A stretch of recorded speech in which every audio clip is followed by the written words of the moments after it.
Welcome to the Bass and Brews podcast, your weekly distraction from other high-quality podcasts. And now, your host, Alex from Swamp Rat Fishing, and the co-hostess with the mostest, the Jabberhammer, Paul Roberts.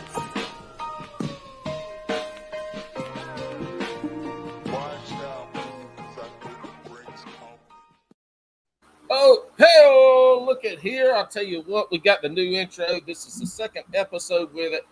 Man, I love that intro. In case y'all didn't hear last week's episode, our buddy Drew from the Paddler's Playbook did that for us. And let me tell you, it is awesome.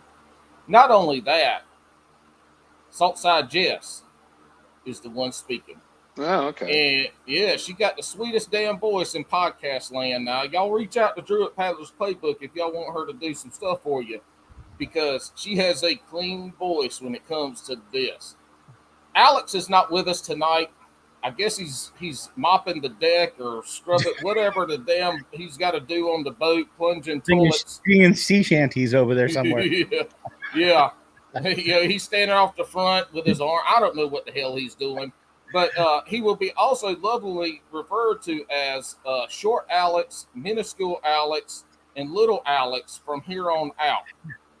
But he's not here tonight. I got guest co-host, old NickHead from Cast and Crank. How you doing tonight, Nick? Great. Awesome. I got my high life ready to talk.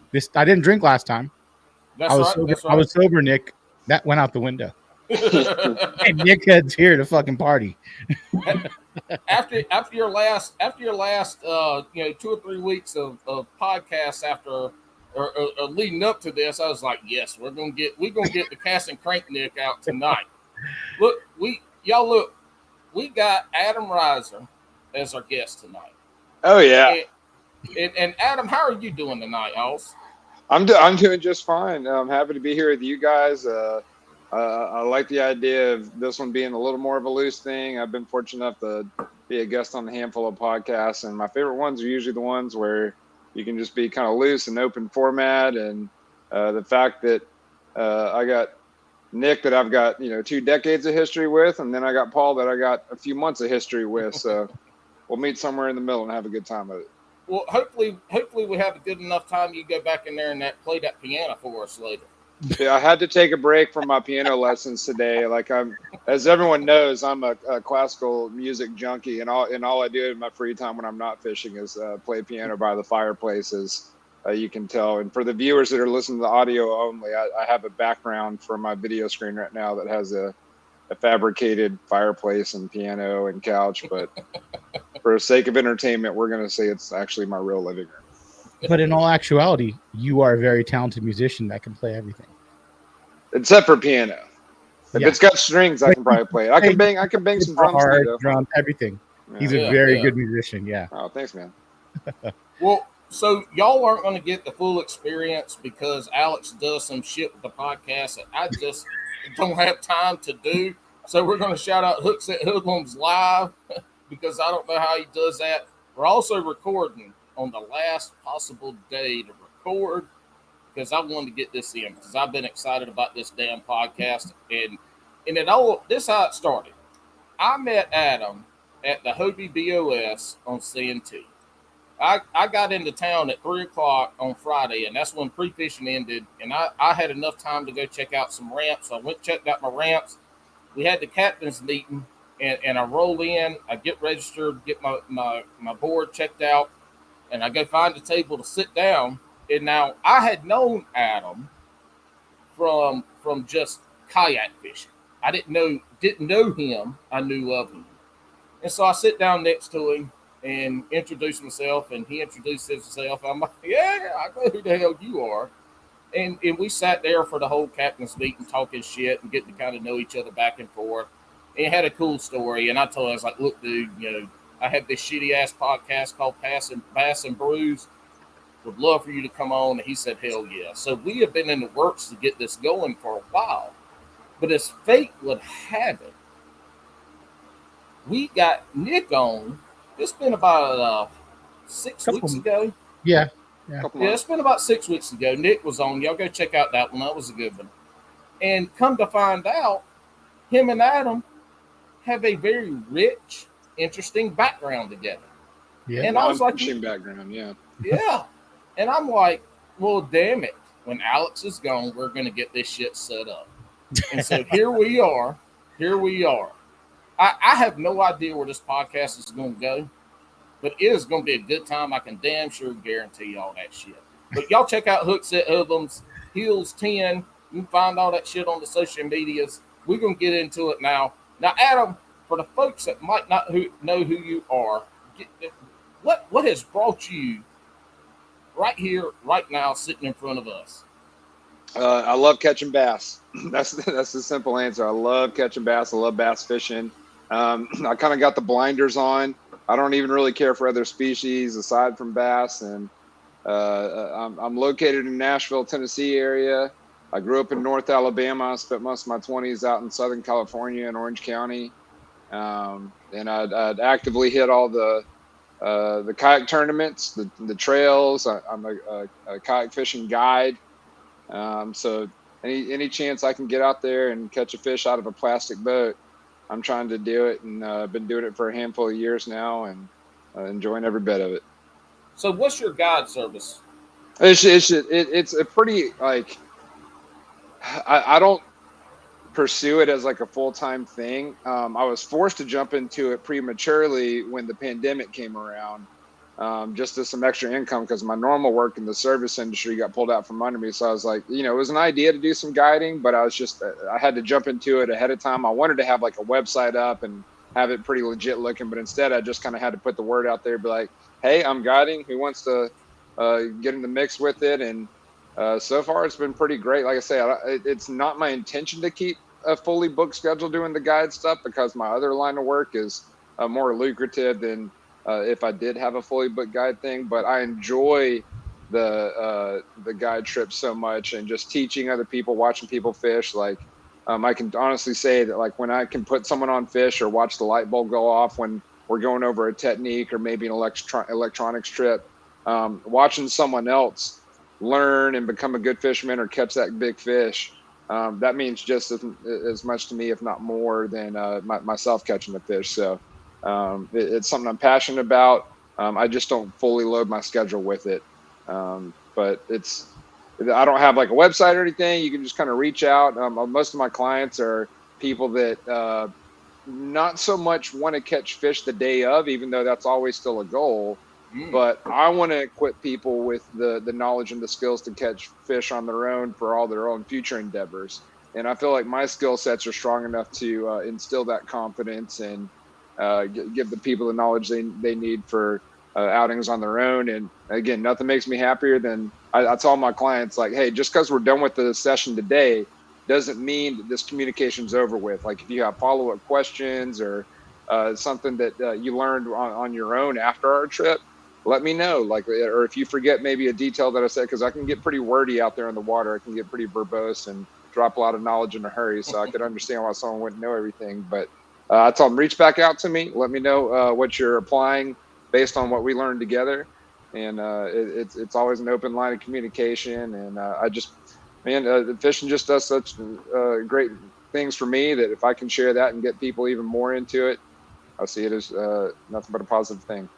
Are you strictly kayak or are you doing any bass boat fishing? I will hop in someone else's boat. I will not drive it for kind of just like legal reasons or whatever that way. And I'm not equipped. I have no history in bass boats. I have no histories in boats or anything. Like I'm purely strictly a kayak guy. But I have hopped in like guys' bass boats and done electronics trips or ran them around the local lake in their own boat. Because they're like for the ones I'm thinking of, they were wanting to win their local club tournaments or perform better that way. So I was like, all right, let's hop in your boat. I'll show you how I'll set up my graph based on what you got. You can drop some waypoints on the good stuff, and then not long after that, I hear a guy wins a tournament based on the stuff we saw. So whether it's I can provide a kayak, it's bring your own kayak, or if I need to hop in your boat, whatever works. If you just want to learn, we'll find a way to do it. I think the one thing that I don't do and I haven't done yet, and I'd probably steer away from it, is like kids. I kind of like that's Adam, he fucking hates kids. No. it's It's more like, Hey, a that's kid, why I got 3 of them. I fucking hate them. it's like, the kids want to catch fish, and out of a kayak, it's doing a guide trip out of a kayak, since you're so much more limited as to how much running around you can do, even with or without a motor on the kayak.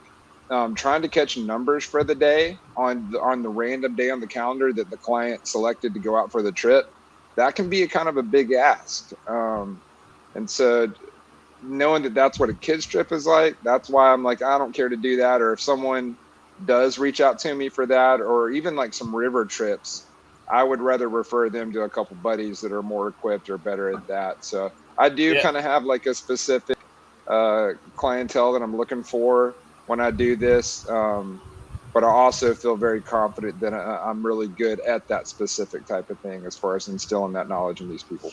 I put my son, who's got a YouTube channel, Can't Look Harder has been his name for a long time, because his little ass loved to be chased. So he would run, and he'd be running, but he'd be looking behind him. And boom, he'd be running into shit. So I started a hashtag, Can't Look Harder. That's Same with name. my son. Same thing. Dude, he got a lump like a baseball in his head right there. But I put him on the back of my Hobie in a little Tommy Bahama chair, and he goes fishing with me a lot. I have lost more lures hanging his damn line behind me casting. And, you get the bird's nest, and I'm trying to look for the lure. You never see. I don't know what the hell happens to it. But, yeah, kids fishing in a kayak, that's a struggle. What I do like, what you said, Adam, is that it's not, to me, it doesn't sound like you guide in the old sense of guiding. You're teaching. You're instructional. That's correct.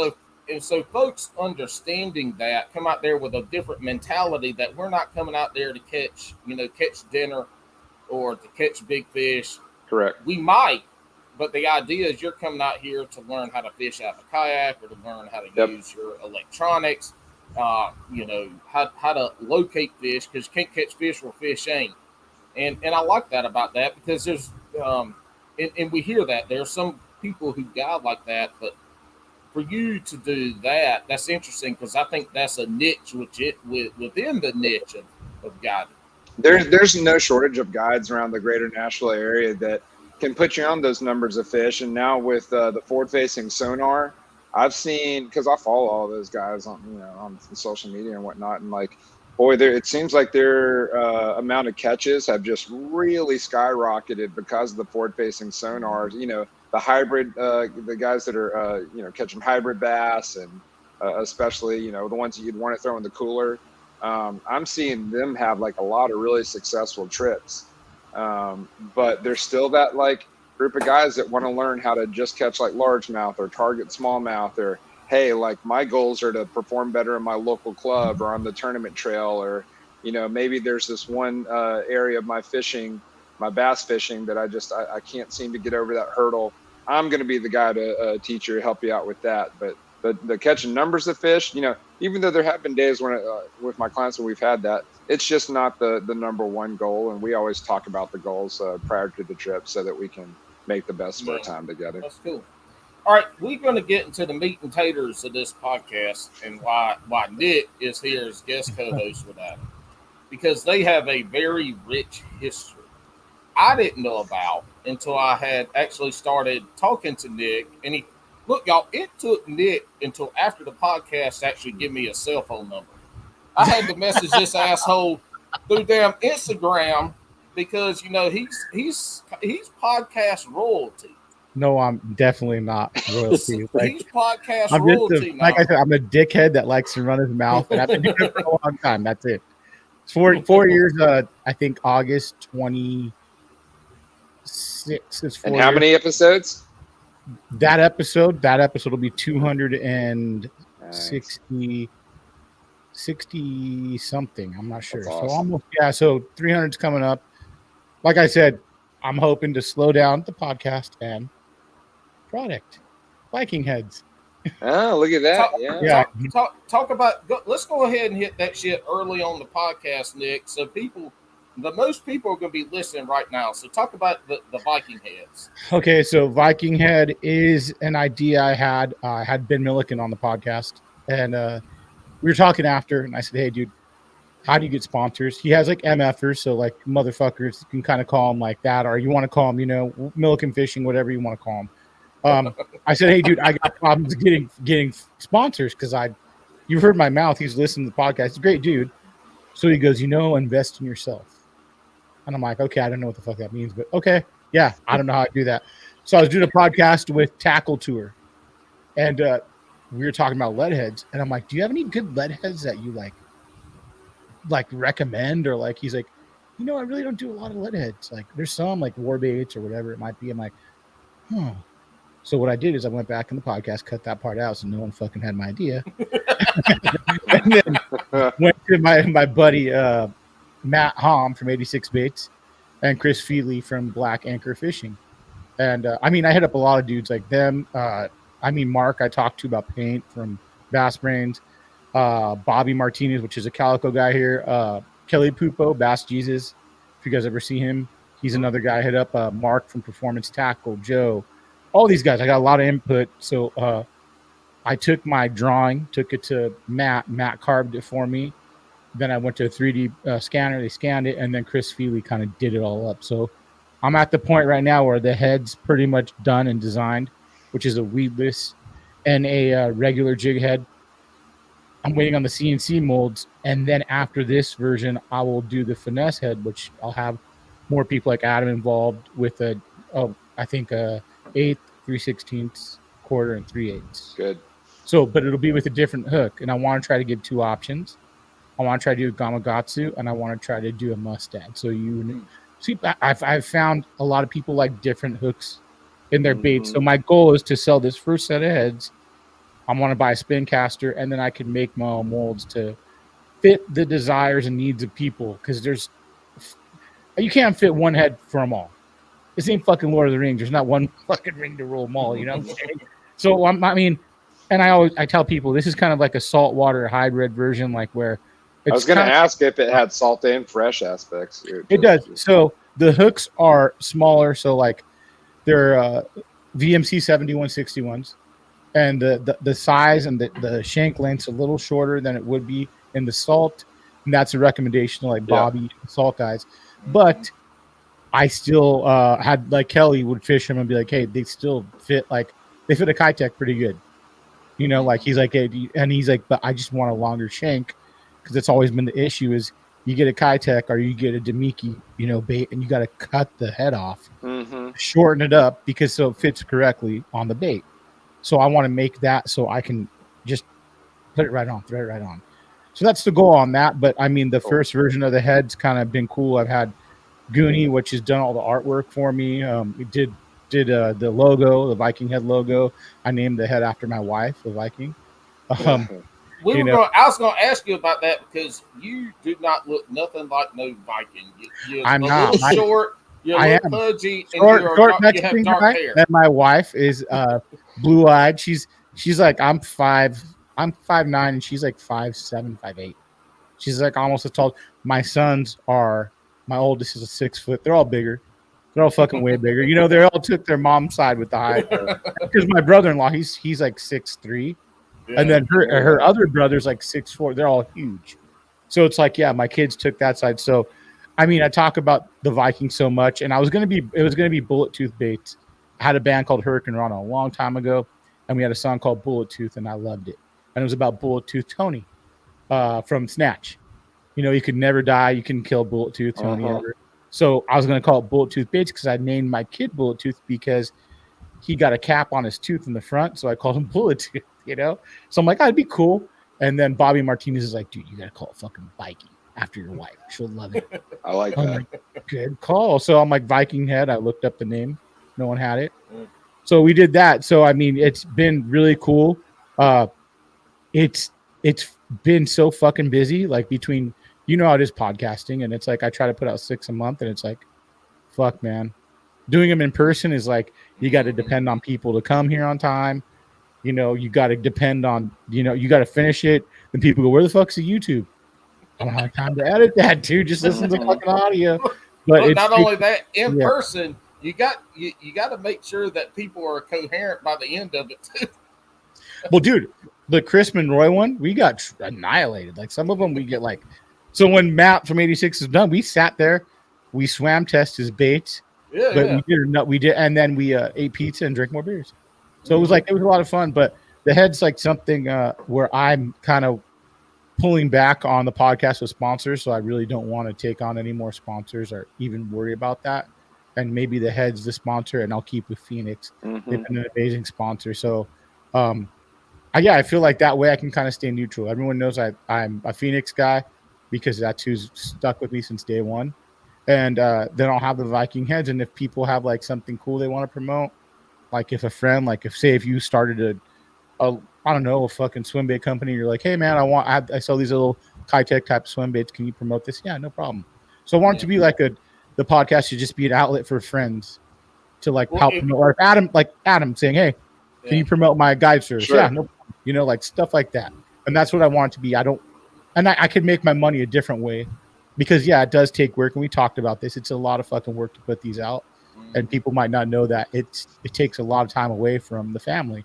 It's like having 3 jobs right now with the leadhead company. So it's cool to have that little platform where I can promote everyone, all my friends, and then have the money maker, which is I sell a leadhead, I give you a good product, and then have my regular job, which has been a bitch right now. So it's been like fuck. That's kind of where I'm at with it. And I hope everything works well, and I think it will. So I got 2 things. One is it's great that you named the lead head after your wife, because you had to bring her in and get her invested. So she's going to be pouring lead heads and packaging and mailing. No, she's going to be packaging. You got to get her ass invested, exactly. So she understands that. And secondly, if you ever end your damn podcast, I'm going to drive my ass out to Southern California. We're going to go fishing, and at some point, I'm going to kick your ass off the boat. I don't think I'd ever end it. I think I would pull back. I'd pull back though, like maybe only I try to put out 6 a month. Yeah, that's a lot. And it's hard. It's hard to do the salt and the fresh because we do have a huge market of saltwater fishermen. Like where yours a long form podcast too, so it's not like you're doing 45, 30 minute, an hour podcast. I mean, y'all are 2-3 hours. Sometimes I've had some where it's hard for me to communicate over Zoom if it's not someone that I can talk to. Mm-hmm. So I feel like sometimes it does cut back on my interviewing skills that I do have on Zoom. I don't fucking like it at all. But I will do it. Like if I have to, if it's a really good guest, of course I'll do it, or on the phone. But the in-person is my deal. I haven't had a woman on for a long time. I had Kayla Nevis. You seen Kayla? She's on TikTok. She's a really good swim bait fisherman. Her I think fiance is Ryan Block. Big, huge buff dude, catches huge swim baits, saltwater guy. But she's caught 10-pound fish. Yeah, they catch it. Cast to catch. She's coming on, I think, Saturday. Cool. So it's a cool I like those little outlier people that will come on out of nowhere. There's a ton of dudes that are like that. Or I have the people I can go to the well to, like Kelly Pupo. He's got fucking stories for. I'll say this, even if I didn't know Nick, I would be a huge fan of his podcast. I've got the tiniest bit of SoCal fishing history. It's kind of what kicked off my whole addiction to bass fishing was down there, and so I've got just a little bit of history in salt and a little bit of history in fresh down there. Which I want to touch base on because another guy that could talk about.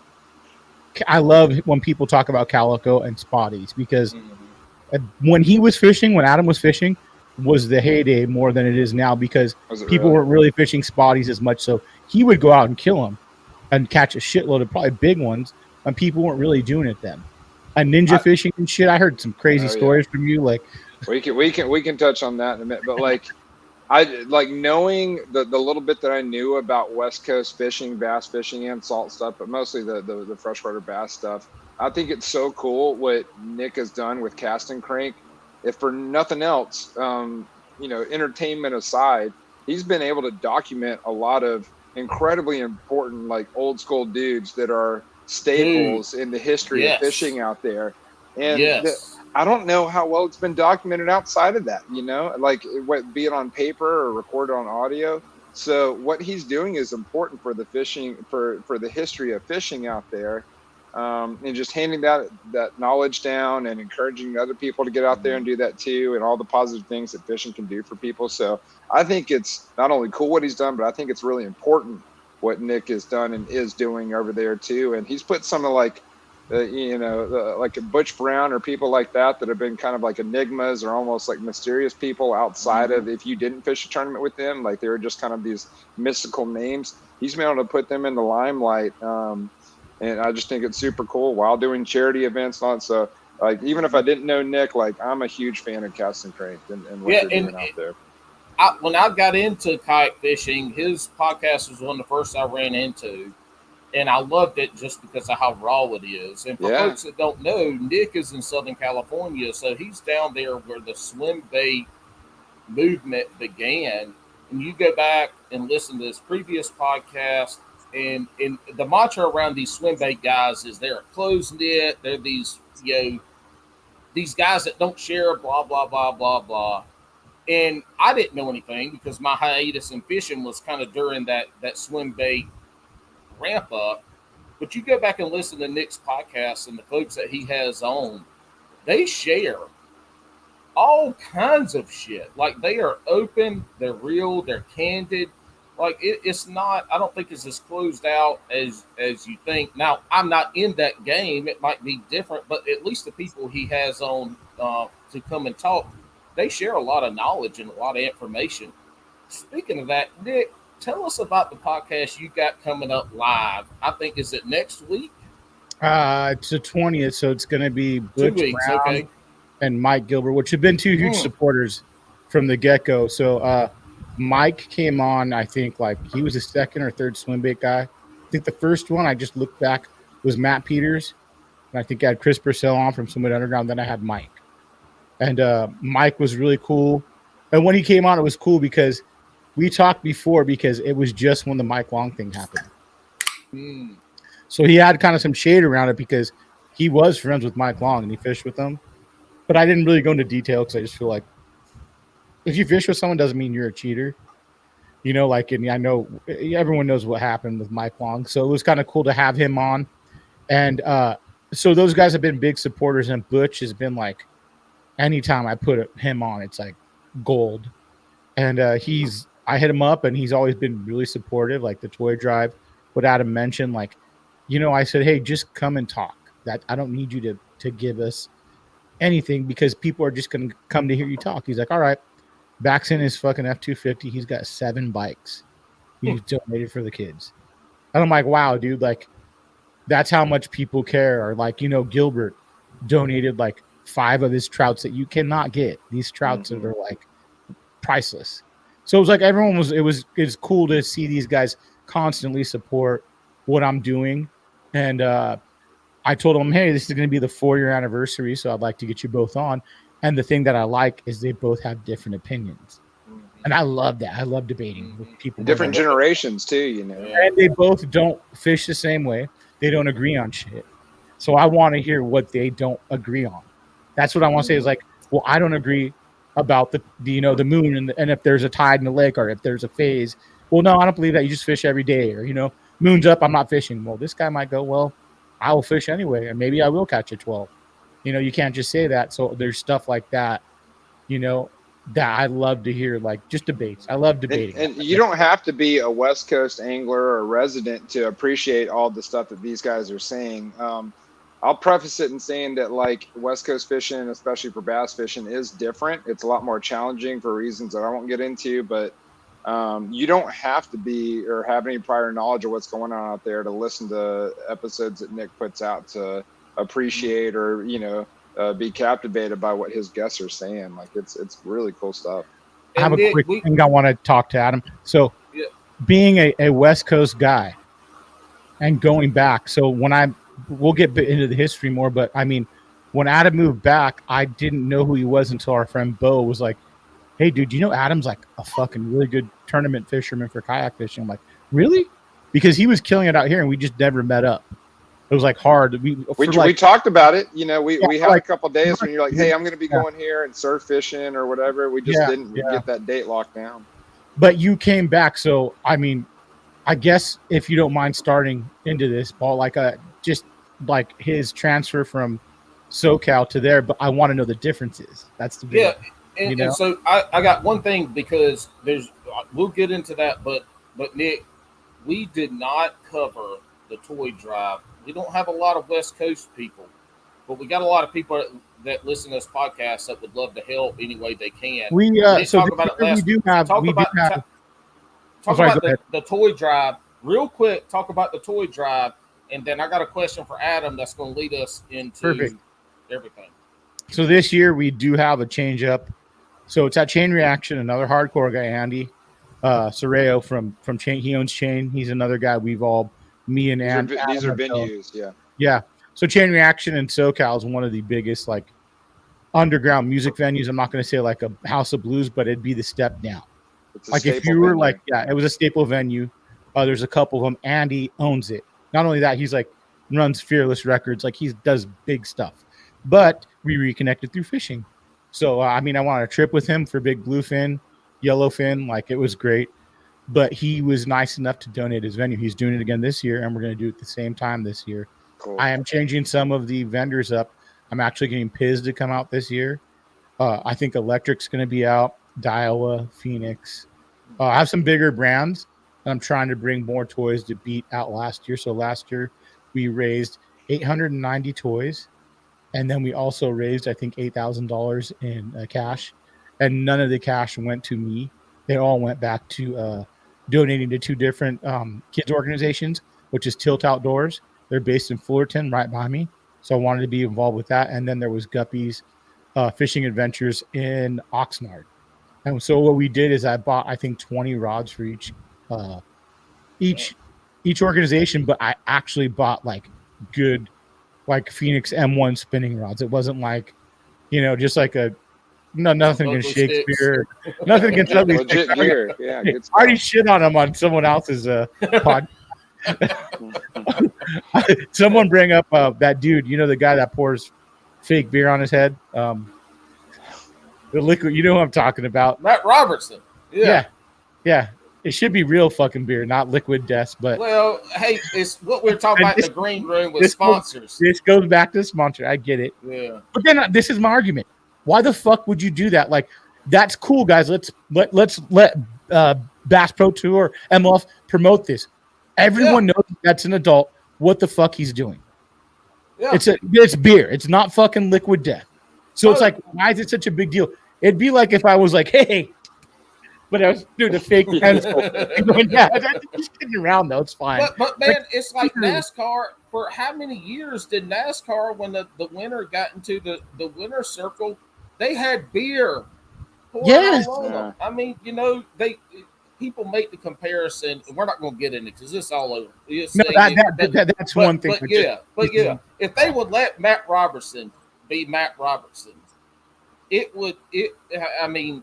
that's personalities need to be able to shine. And it's not nothing against Matt Robertson. It's more against like the Bass Pro Tour or them, whatever it might be, the organization going, you can't pour beer on your head, but you can look like you're doing it, and it's fine. Then we're going to put it up on our site. It's going to be cool, and we're going to take cool pictures. They need to let some personalities shine for sure. Yeah. Tell us real quick, Nick, how can somebody not in Southern California, is there any way for us on the East Coast to be so this is the way it's going to work. So we're going to be doing two raffles, a raffle on site. So all these companies, I don't charge them to come to the event. It's like I don't want there to be any money exchange from a company. I want them to give me product. So what I do with that product is I take half of it and raffle it at the event. Then I take the other half and raffle it online. And I'm very transparent. I go, hey, this is how many people donated. This is how much money we have. Because I feel like when you do an online raffle or do Christmas shit, people are not, sometimes won't be transparent. And I want people to know, like, this is all going back to the kids. Like, this is the one thing I could do. I think this year, actually, my wife wants to, you can pick families to donate to really change a family's life.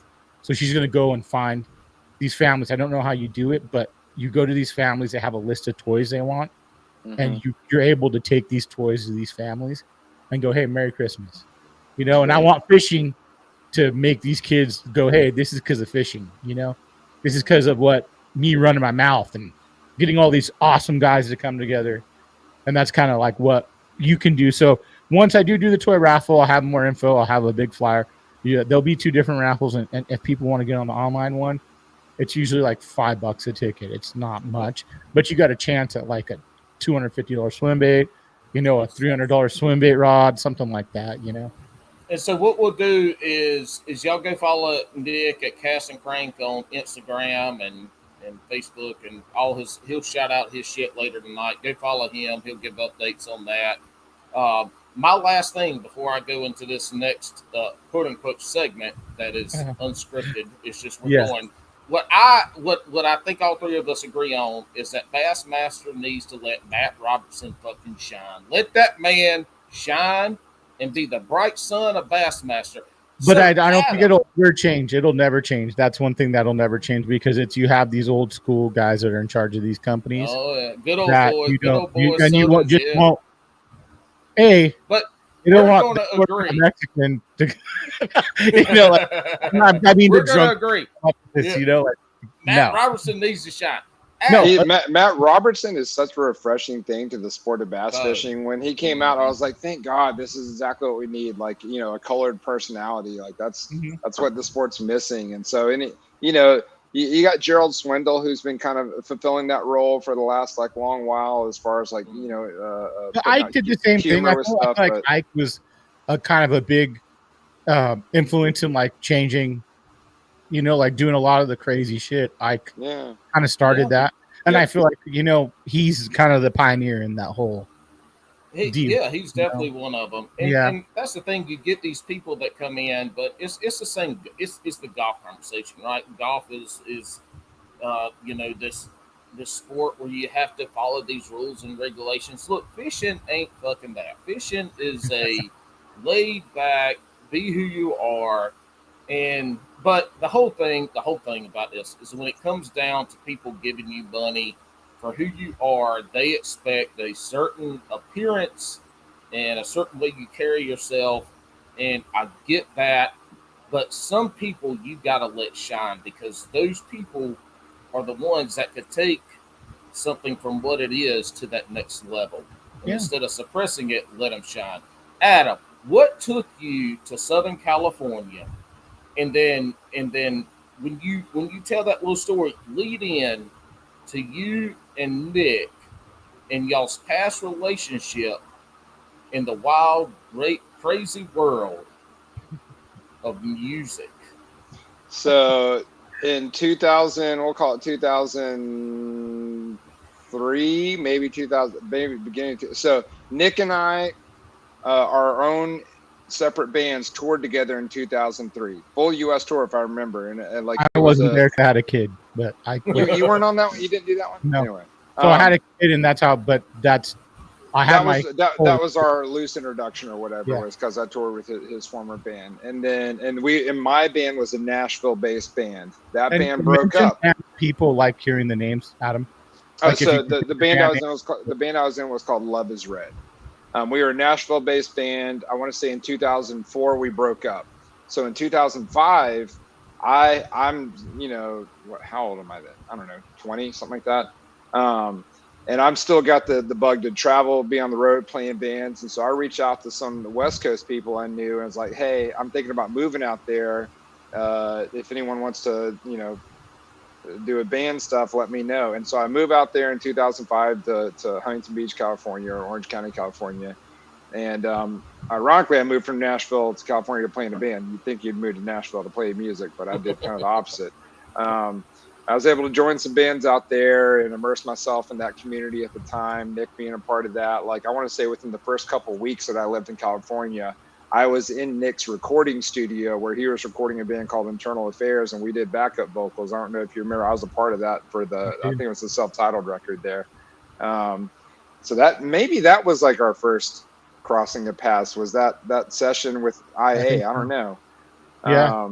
But I mean, pretty immediately. So we'll call it 2004, 2005 when we crossed paths. And I spent the next several years playing in bands or roading for bands.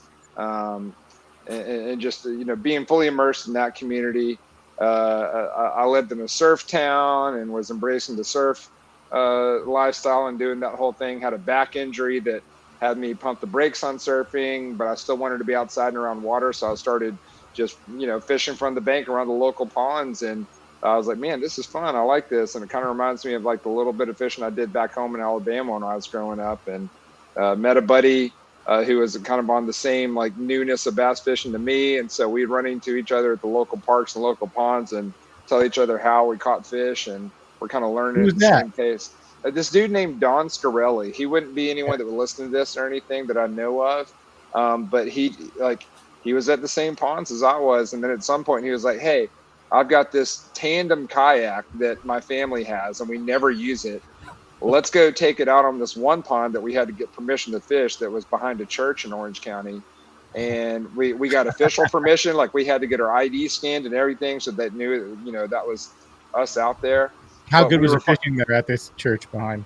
better than average. And it was kind of like a secret spot even for back then. And we were able to finally take that kayak and access the other side of the pond and fish those clump of reeds that, for a year we were like, man, if we can only make a cast over there. And that's when everything changed. Like just hopping in a plastic boat and being able to scoot around the pond, being able to fish the middle of the pond.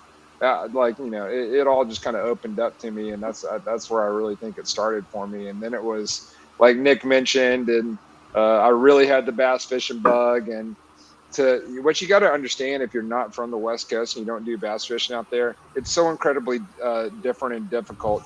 Places open up and close a lot more limited hours. It's not 24/7 access to places. You got to pay. You got to wait in line to get your boat checked for like zebra mussels and stuff like that.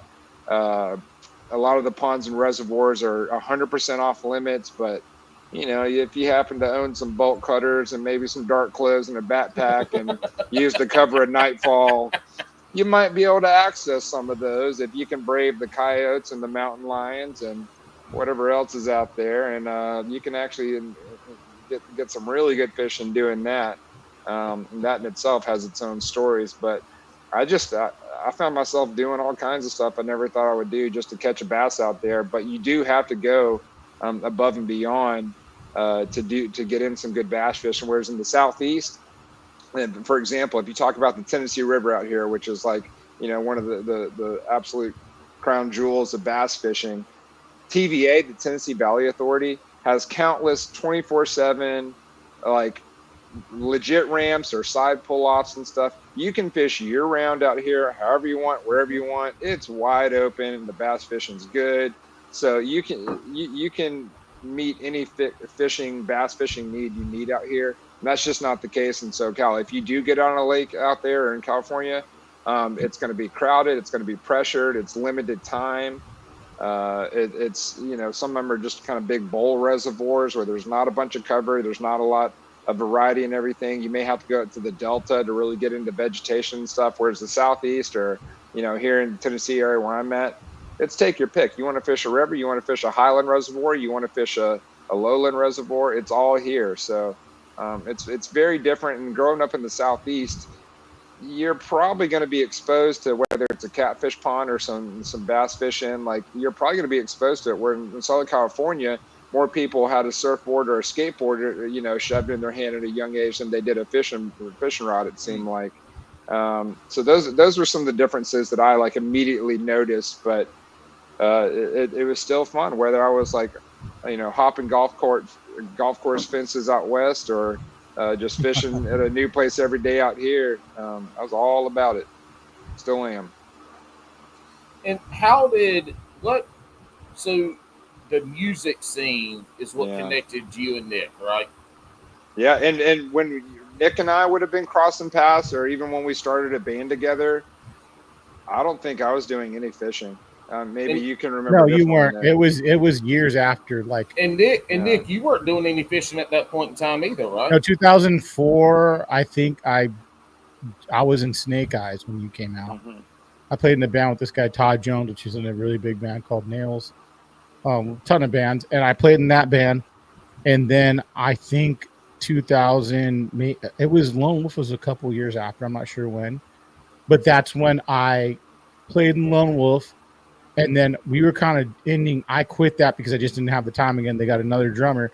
And then Bo's like, hey, Adam Reiser likes to fish. So we started talking, and that was probably 2008, 7 or 8. And then you were leaving at that time.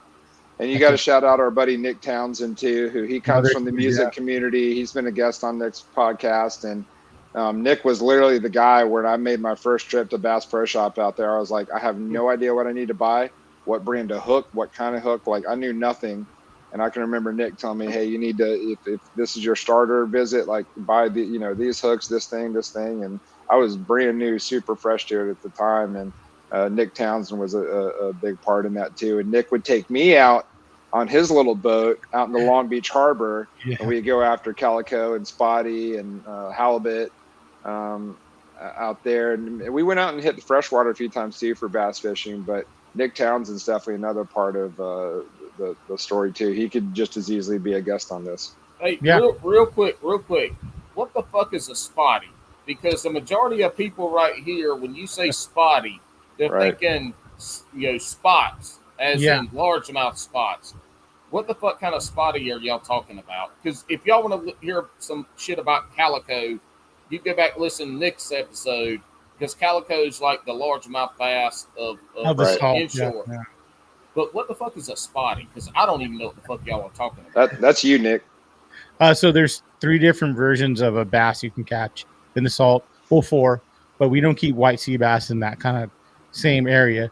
So there's going to be the calico bass, which are kind of more of like, they'll be a bottom dweller, like maybe like they'll be on the beach, like in 2 feet of water, all the way to 80 or 90 feet of water. Then you have sand bass, which like to be in like 40s, maybe 20s to 100s. Then you have spotties that hang out in the bays. So when I had Andrew Swaim on, he's a very good swim bait fisherman. He's a saltwater guy as well. He thinks that a calico fights like on steroids, calico. Yeah, but I think a lot of people say like spotties are like stronger than a calico if they could get big, because they don't get that big. They get maybe, if you catch a big spotty, it's gonna be 3 pounds. It'd be a nice strong fight.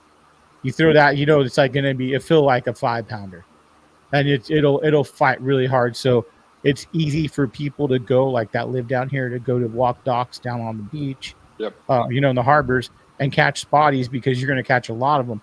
You could catch, a 10-inch spotty. It'll feel like a 3-pound bass. They fight hard. Use your bass gear. I would literally, fish it for largemouth bass with the spinnerbait, and take that same spinnerbait setup and just walk in the Newport Harbor and pretend like I was fishing for largemouth, and you'd still get the same results out there. So it translated well from fresh to salt for what I cared to do. Not being in a boat, or a couple times I was able to borrow a float tube. That's more of a thing that seems to be more of a West Coast thing than when you head out west too. But take your ass in a float tube down to Florida and go out there and fish with them gators, and I guarantee you'll be looking for a kayak. There were sharks in the, we'd be around sharks and stuff in the float tube, so you can kind of make the same. Well, you have seals here, and people think they're nice, and they're not nice. They'll fucking rip your face off. Like, no. Like what about old dude Sean? Right? Didn't Sean get messed up? From Sam and El Segundo, right? Mm-hmm. Yeah, we had a buddy. His face got like ripped up from the fucking. He's a surfer, like he'd surf, and they are not like nice like people think. They'll fuck you up. No. Like, so that's why I never float tube in the harbor. That's they make me uncomfortable. I get a little unnerved when I'm around them.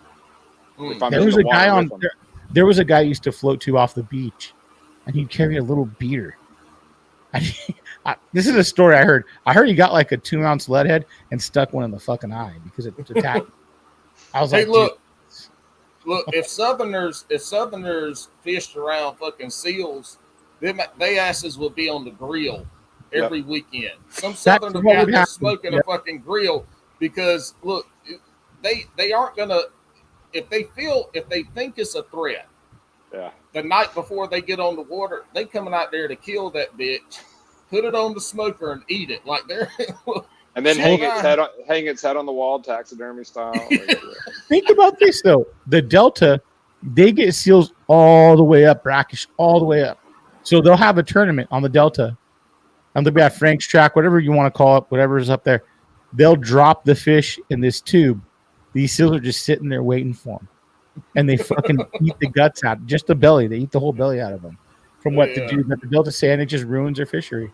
Another The thing. seals are the gators of the coast, the West Coast. Yeah. That's insane. Yeah. Fuck it. Yeah, fuck. Hell no. We be eating them bitches. We try to make them scared. So, Adam, it sounded like you started leaving about the time that, and I don't know the history well, so y'all can correct me if I'm wrong, but it sounded like you left when that swim bait thing really started to be the West Coast thing is what it was. But Adam, we talked about fishing swim baits when we met, when we were sitting there eating pizza and shit. Mm-hmm. Is that what got you into the swim bait world? Was it hanging out with Nick and those guys? Is that what got you into fishing swim baits and all that? Yeah, the local tackle shops there, had Huddlestons on the wall, or like, some of the ponds I'd fish, there'd be a guy that would only be fishing these oversized swim baits, or, they were oversized to me. It was stuff that I wasn't familiar with.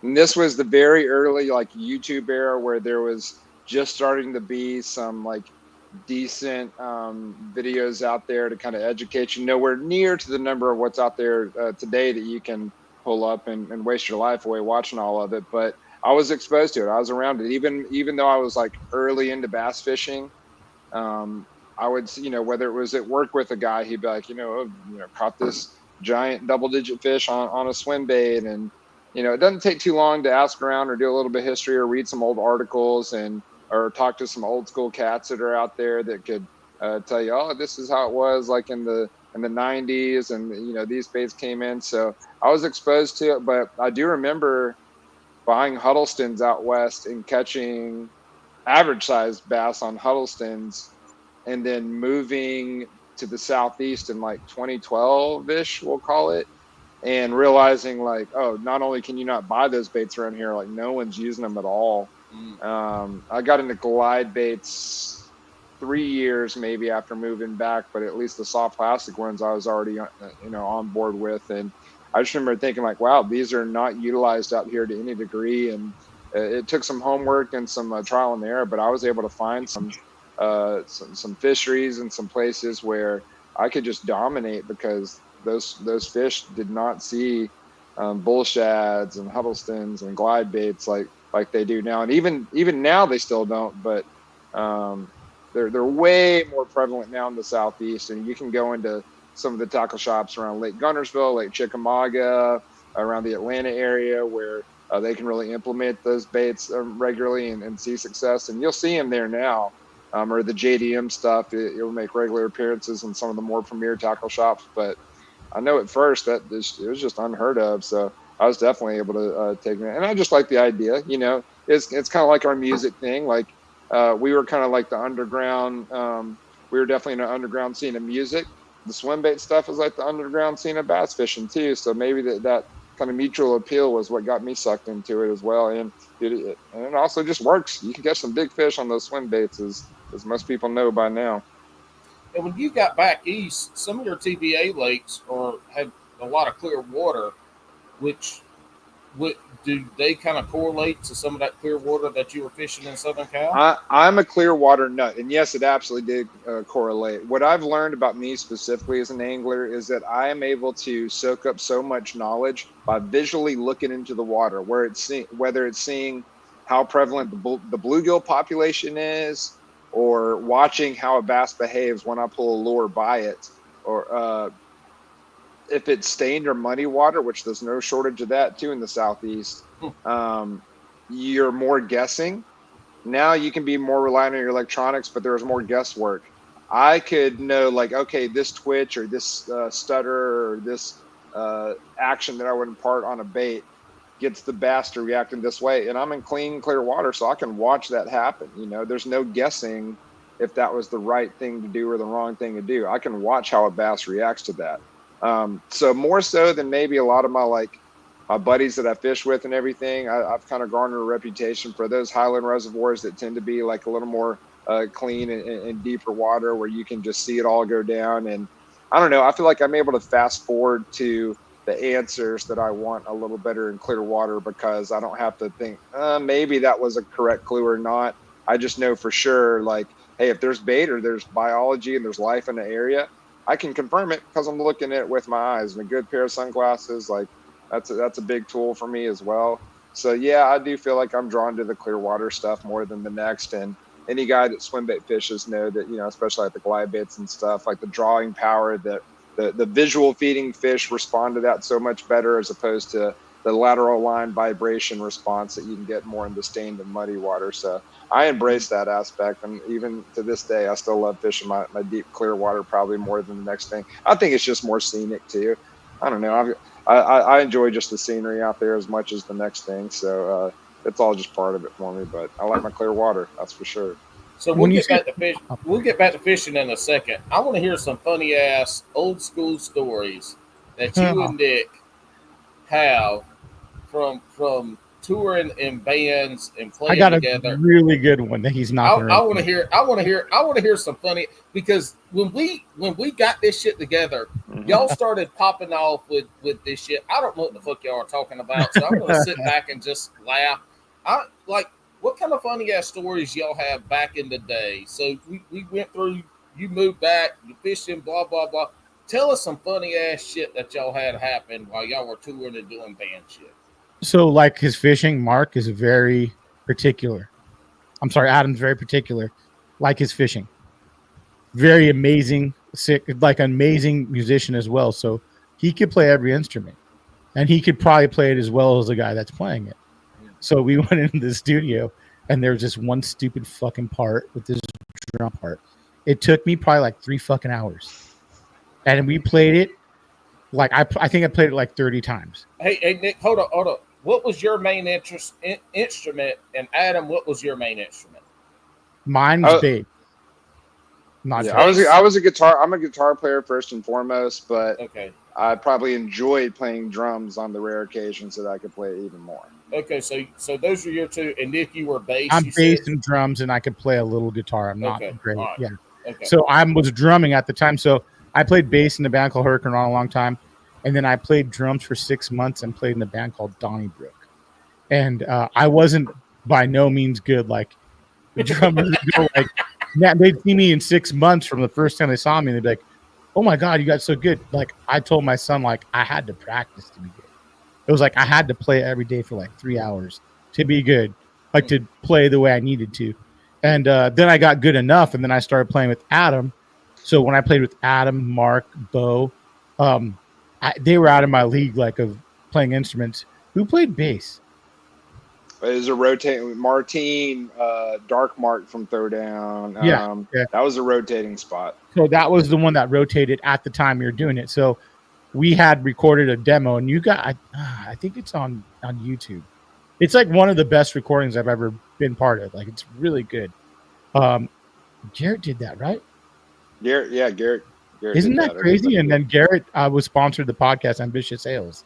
Oh, I didn't know. That's right. Yeah. Yeah, dude. And we were able to record in a studio in Orange County that had like a lot of history that was important to us and stuff. Like it was definitely like the band that Nick and I did called Lone Wolf was definitely a side project. Like it was not anything that we were able to tour with. Like the other guys in the bands had other like full-time obligations. Like Mark, who does Bass Brews, was in a successful band called Throwdown, and that was his thing. But it was more just like, hey, I told the guys, I was like, hey, I got these riffs, I got these songs, here's the demos, like who wants to play in the band? And we played maybe a show or two a year type of thing. Yeah. But we had fun.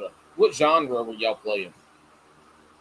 Hardcore punk metal. So it's all influenced in there. Yeah. So if it's fast and angry and has heavy parts, like that's doing it. So for like a more broader reference, like Pantera, but for more of a dialed in reference, maybe like Integrity or Ringworm or something like that. Like, any of that stuff. If anyone wants to look at those bands, those are all like very much in the wheelhouse. Wouldn't you agree, Nick? Yeah, I think there's a couple songs that have some really good. Crowbar. The singer Bo, he's one of my best friends. He was in my wedding. Like this is one of my and I'm like, wow, that's the best thing I've ever heard you do. He's the horrible singer sometimes, and he's my friend. Like and he'll tell me the same thing about my playing. But he did really good. Like I feel like everyone played because of Adam, because he pushed us like fucking hard. Like if it wasn't good, I remember going, I fucking got it. Yeah. and I had to play to click, which I knew how to play, but I wasn't a good click. A click's a metronome. So you're playing to a timing thing, okay? And I'm playing like a weird drum part. Like I remember going to remember doing the whole thing, and I could not fucking do this one hi-hat grab. And I finally, I got it. And Adam goes, nope, do it again. And it was like 3 hours long, and I'm like, oh my fucking god. And I'm like, and he didn't let us do it, but it came out amazing, dude. It was really good. But I remember that, and then I remember me and Mark from Throwdown, we'd fuck around all the time. Like I'd play, like he's playing guitar, so Adam's like trying to figure these songs out. Me and Mark, like you call pecking the drums, like just fucking like doing weird dumb shit. Adam's like, guys, I'm trying to fucking do this. Can you like we're just being annoying kids. Like that's how I felt like, and I feel like, oh, I was back to like my son. I see all the traits that I did horrible when I was younger. I'm like, oh, this is my son. He came back to haunt me. My oldest. Like, oh man. Oh yeah, that's Can't Look Carter. Yeah, and that's my son. It's like everything my that reincarnation. Yep, my reincarnation of everything that I was as a child. That I'm over here beating my head against the damn wall. So. But yeah, I mean, Adam was. I mean, after that, then we kind of reconnected, and then, I mean, after the kayak thing, I mean, he's really successful in the kayak fishing on the East Coast, and that was what shocked me. I was like, oh man, like, and people tripped when I go, I know Adam. Like, how the fuck do you know Adam? I'm like, I played a band with him. Like, yeah, completely non-fishing related stuff. Yeah, where it all started. Well, and we talked about this too. So we've talked about this with a couple guests on this. I gotta go pee now. It's my pee break time. All right, good luck. We talked about this. How so many, at least in the kayak world, right? We hear the podcast, we hear the background of people talk. And in the kayak world, we hear all these people that played in some kind of band and they did tours and, regionally, locally, some toured nationwide. What do you think, Adam, makes that correlation? What brings that artistic? Because I think, and I damn it, when you say I think, holy shit, you just went and peed? Hold on a second. Nick. Yes, sir. What the hell kind of piss was that? But you were gone for 30 seconds. You Not like even. a woman. You gotta. This is how you got to do it in a podcast, okay? You bang it out quick because I used to do it all the time. So I'd be talking when we start drinking. And I go, I know how long this is gonna take. Go piss really quick, come back, and then I'm back. Nick, you should get an adult diaper sponsor for Casting Craig, and then you guys don't have to leave the mic ever. I need to get like, those women have those little things that cover their vag, and I need to get like a little fucking tube that goes around the dick. Yeah, then you don't have to do any edits right here under or any of that. That'd be great. The first time I came on this podcast, Alex's podcast was like 45 minutes to an hour. And this dude, this thing, it went for like 2 hours. He had to pee in like a cup or a bucket or something our first episode because he wouldn't get up. But anyway, that's the kind of stupid shit. That's why we like to have 3 people on here. Right. So if one of us has got to get up and go tinkle, the other ones can carry the conversation. Keep it rolling. But Nick, while you were tinkling, I was asking Adam what we talked about earlier before we came live was how's the correlation between like fishing and being in a band? How so many people have done both, and it's that artistic. Fishing is artistic, right? There's a lot of really being dialed in and being an artist to what you're doing. And obviously, that is 100% what playing the instrument is. What do y'all think? Because y'all have done both, and I haven't. I played the saxophone for like 4 years. But I got 2 different opinions on this. What? So y'all tell me, because y'all have been deep in both. I've talked to Mike Gilbert about this. I feel like swim bait fishing is the extreme side of fishing. Okay, so you'll find a lot of swim bait fishermen that were pro BMX, pro skaters, pro snowboarders, pro something extreme sport. Okay. Now I find the tournament guys are musicians. So Adam, Brian Lipke, Impending Doom, Manny, I just talked to. There's a ton of guys that are either fly fish or do some kind of green bass. I think the musicians push towards the conventional side because it's like learning your instrument. You want to learn every part of that instrument. You want to learn ins and out of, a Ned rig, whatever it might be. And the swim bait guys are looking for that big high, like you would if you were jumping a huge set of doubles or, on a vert ramp or something like that. They're looking for that 10-pound that's going to, get you off your big high. So that's I agree and like they're both individual sports, whether you're like skate, surf, BMX, whatever. It's an individual thing, and like even though I don't have history in skateboarding, I grew up around them, and many of my friends were, so I was in the mix. But I can't claim that I put a skateboard underneath my feet. Like skateboarders go all day and may not land that trick. You may land it one time in the whole day, and that's worth all your efforts for the day or maybe multiple days. Same thing with the big swim baits. So I agree with that analogy 100%. Man, as far as like the other part, I feel like me personally, the reason that I'm into fishing is just some of my growing up in Alabama. I grew up in Florence, Alabama, Pickwick Lake's right there. And even though me and my family would do some fishing, it was just from the bank, and it was casting out there with like a chartreuse grub or something, or maybe some topwater. We could catch whatever would bite. It didn't matter. We didn't know how to bass fish. Like that wasn't the thing. We don't have no history in that. And so it was just kind of, if you grow up in the South, you go fishing sometimes if there's a body of water, and if you catch some catfish, then you got some dinner on top of it. And if you don't catch anything worth coming home for dinner with. So for me, I feel like it's more geographical. I know trust me, I have countless times asked, why do I care so much about these damn bass? Like, I wish I didn't. I wish I didn't neglect responsibilities in my life to the degree that I do to go after these bass, but I do. And so I've many times been like, what is it? What's the allure? What is it? And I think it's the puzzle solving part. And if you're a true bass fisherman, that puzzle solving never ends. You can get really close and you can figure out this aspect or this technique or this season and get really dialed in.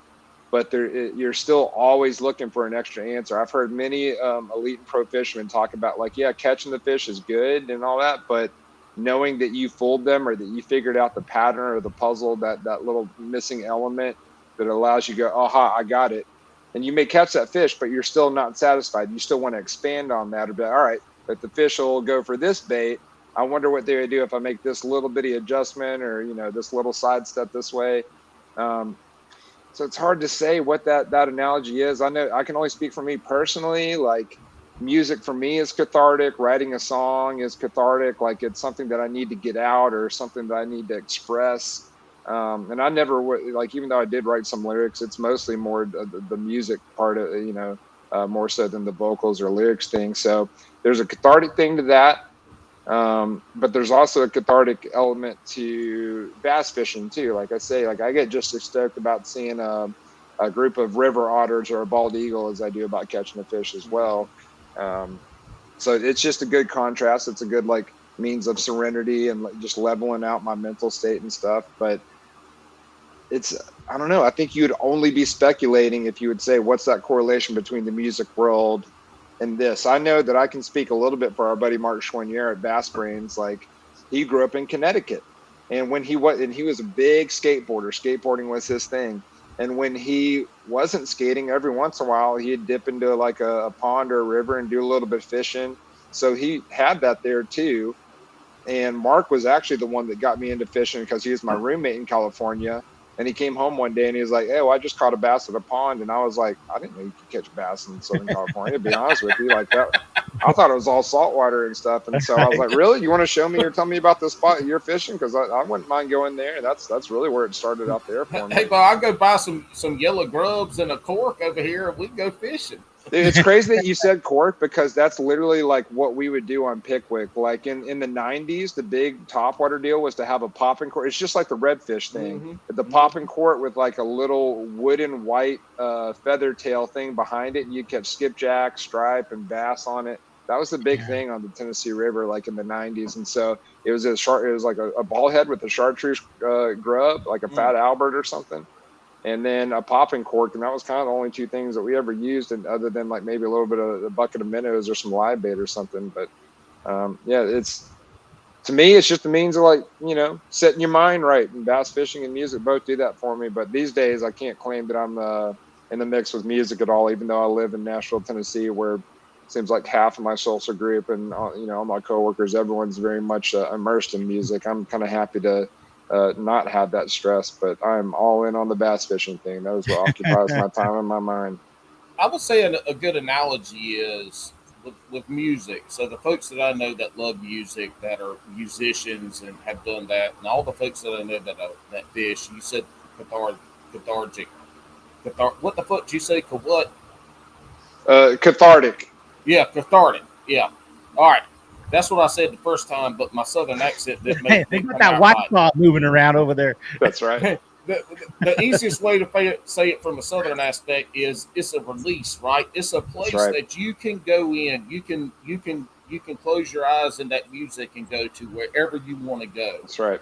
You can go out and fish, and you can be out there, and you can close your eyes, or you can stare off into the distance. You can watch your lure, whatever it is, and you can go to wherever you want to take your mind to go.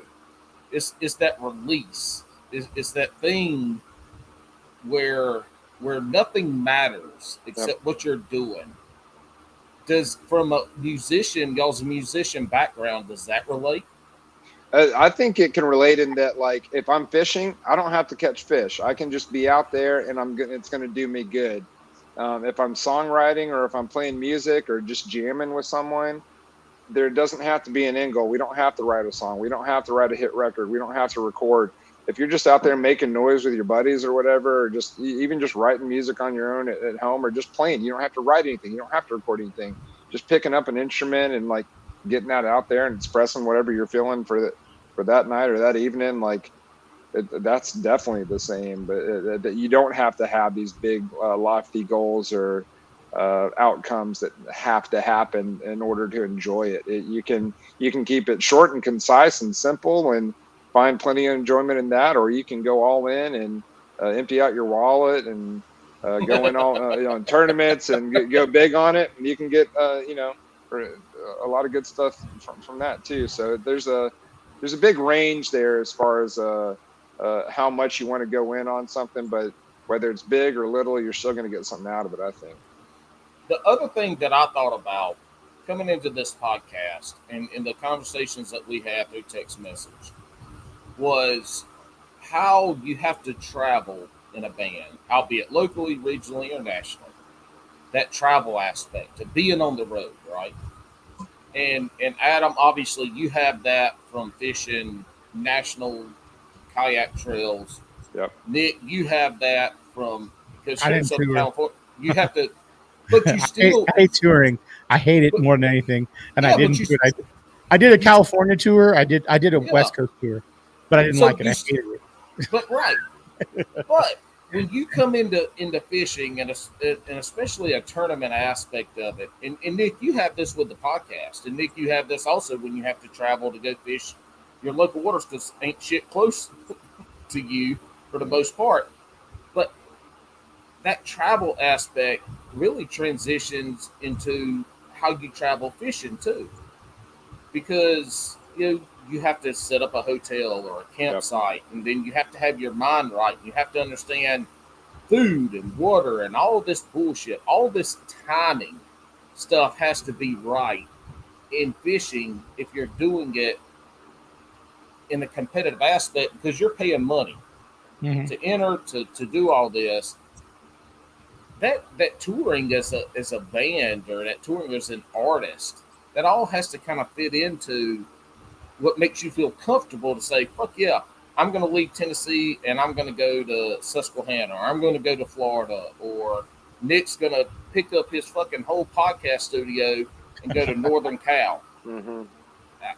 How does that travel aspect, does that play? And Adam, I know for you especially with touring on the kayak trails, did that help you mentally prepare for the grind? Because that shit's a grind. I was a wildland firefighter, so I was sleeping on the ground, not showering for 3-4 days or weeks at a time. Dude, you're spot on, Paul. Like it's there's enrichment that comes from all that traveling, and especially I was always the youngest in all my bands too, so I kind of had like the biggest, widest eyes. It's like, oh my god, I can't believe like I'm here doing this and someone actually cares to pay and watch my band or something. But the traveling thing, and again, this was before like smartphones, so like we're printing out MapQuest stuff. So like Yes. you're stuck in a van with these people that like you're not always going to get along with them, but you've agreed to commit the next like 3 to 8 weeks together, and in a smelly vehicle, and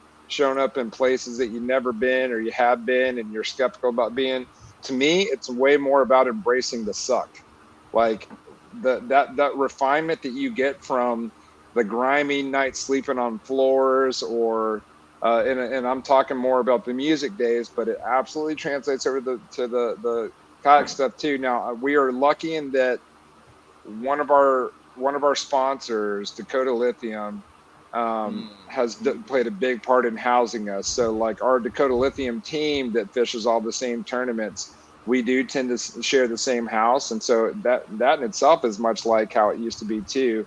But before that sponsor came along, it was sleep in the truck. It was get the shady campground, or like I've been known to do a lot of hammock camping too. I'll string up a hammock on some free TVA property and do my tournament out of that, and not even have a way to plug up anything or whatever. So that whole like embrace the grime and embrace the suck, and just roughing it, not worry about amenities, and just going out there, and the task at hand is plugging in your guitar and giving the people the show, or in this case, like going out there, launching your kayak and figuring out how to catch a fish. Like it's kind of the same. Like you just you may not have much to start with, but you know what the goal is, and you know that it is attainable, and you don't need all the bells and whistles to do it. Like we don't need a big road crew or the fanciest gear or anything, or a fancy PA system. We play a house show with the bands, or we play in some grimy little punk rock venue. Same with the kayak stuff. If I got to shove off the boat on the side of the road somewhere that's not even an actual ramp to access the secret honey hole, like so be it. So I just describe it as like the punk rock mentality and those ethics and those years of, and I'm talking years of being on the road, man. Like, I mean, just right off the top of my mind, I can remember one year we borrowed a friend's minivan. There's the 5 band members and 1 roadie. It is we're in upstate New York in the dead of winter. You got the lake effect snow and some of the coldest time that you can have in all the states.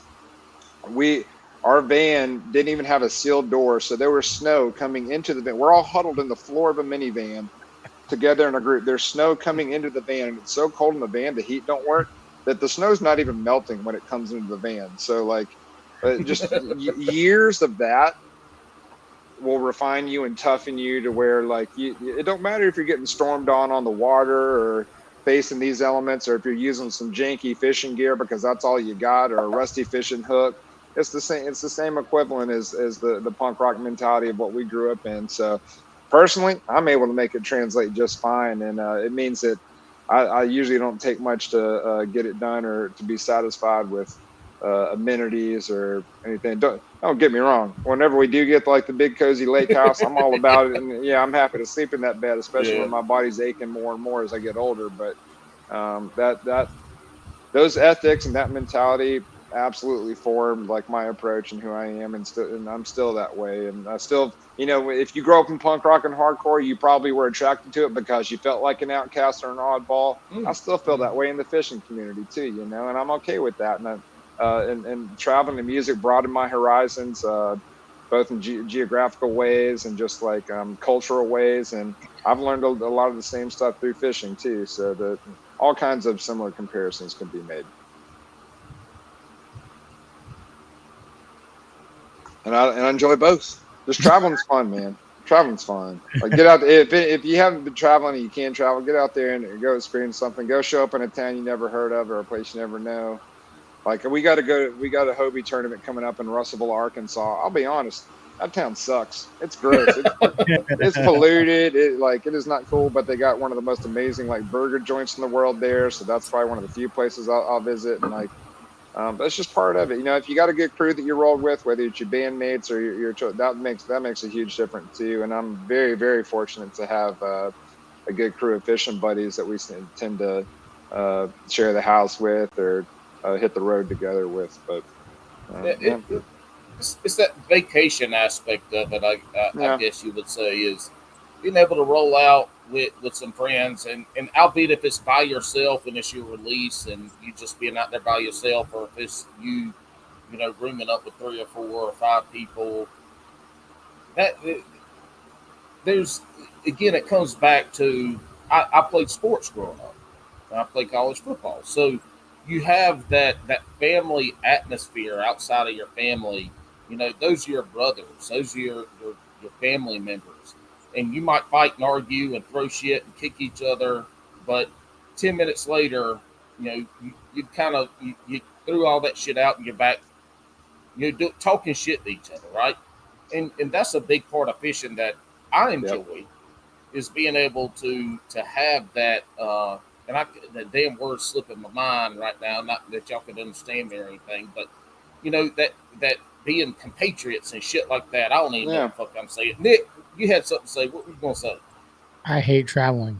I don't like it. I fucking hate it. That's one reason I didn't want to go on tour. I fucking hate it.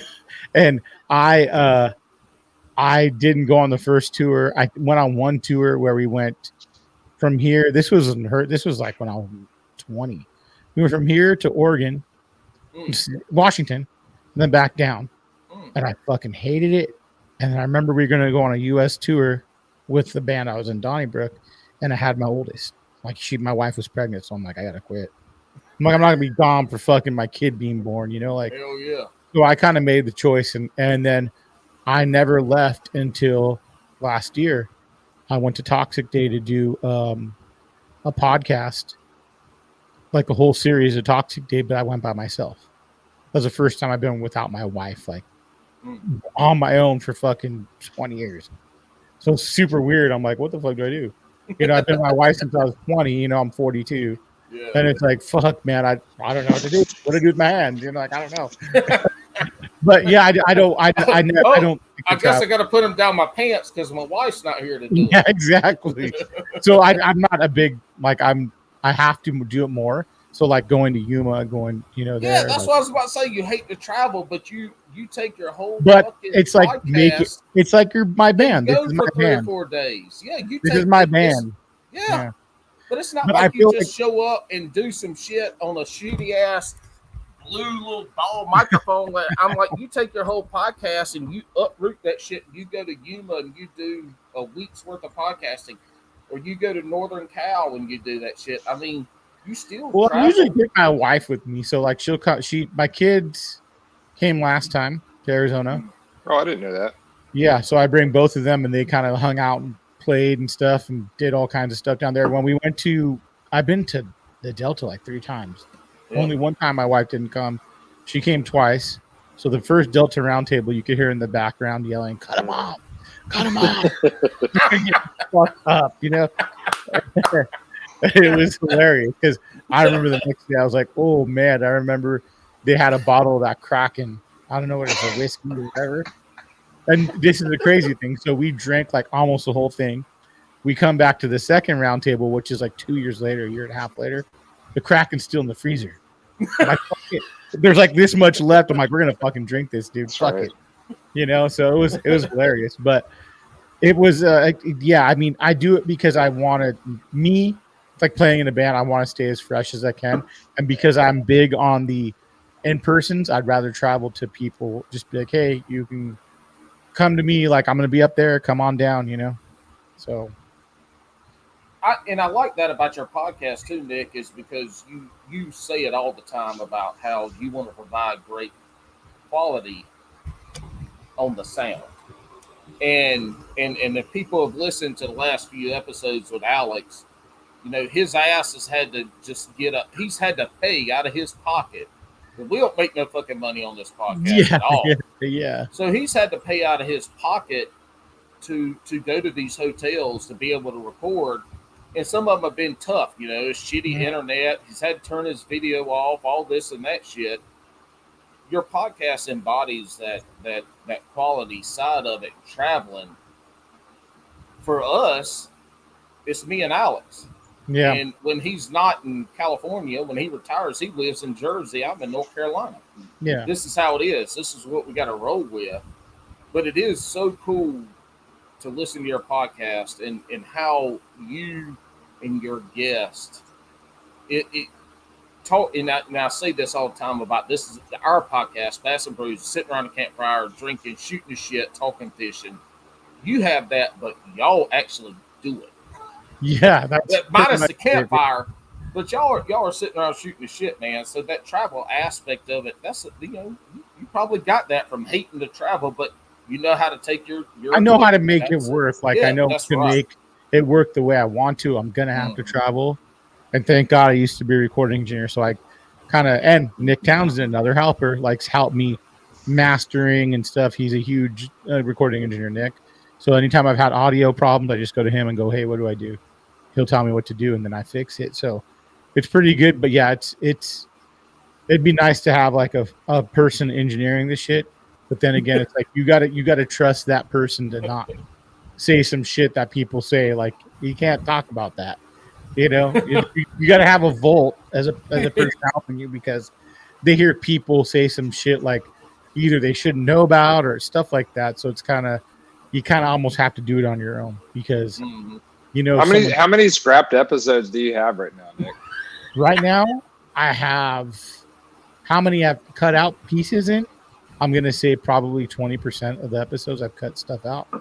How many 100% episodes that have just been scrapped? 15 at least.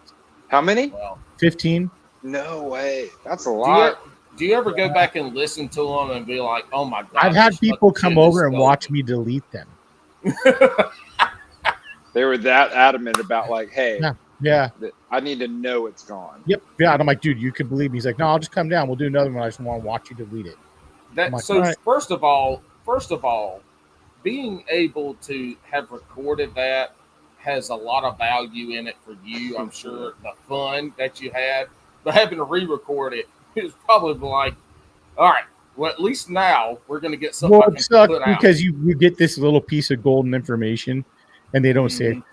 It's like, you know how it is. It's like talking before the podcast.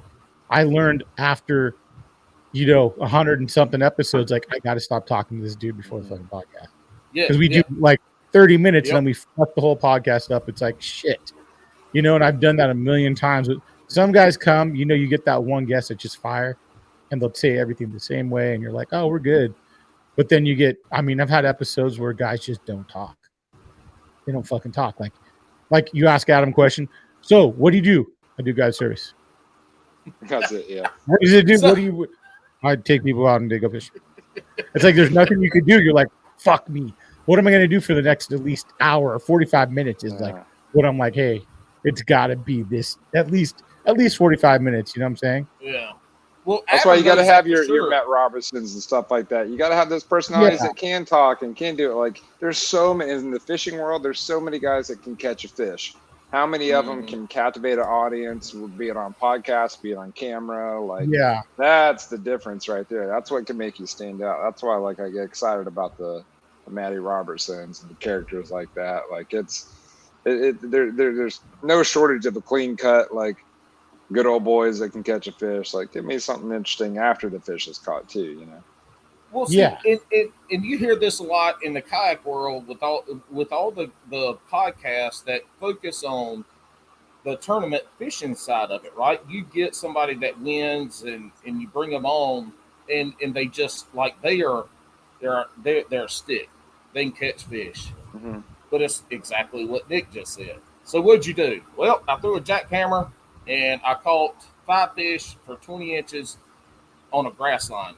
There's the storytelling. And you could watch the Bass Talk Live. It's a perfect example. It's like you look and there'll be 3 guys on for an hour and a half.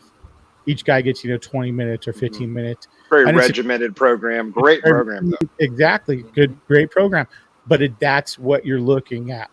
To me, that's not what I want. I want a long form stories. Story, I like story. That's my thing. Dude, but you see these tournament anglers, they know inside and out.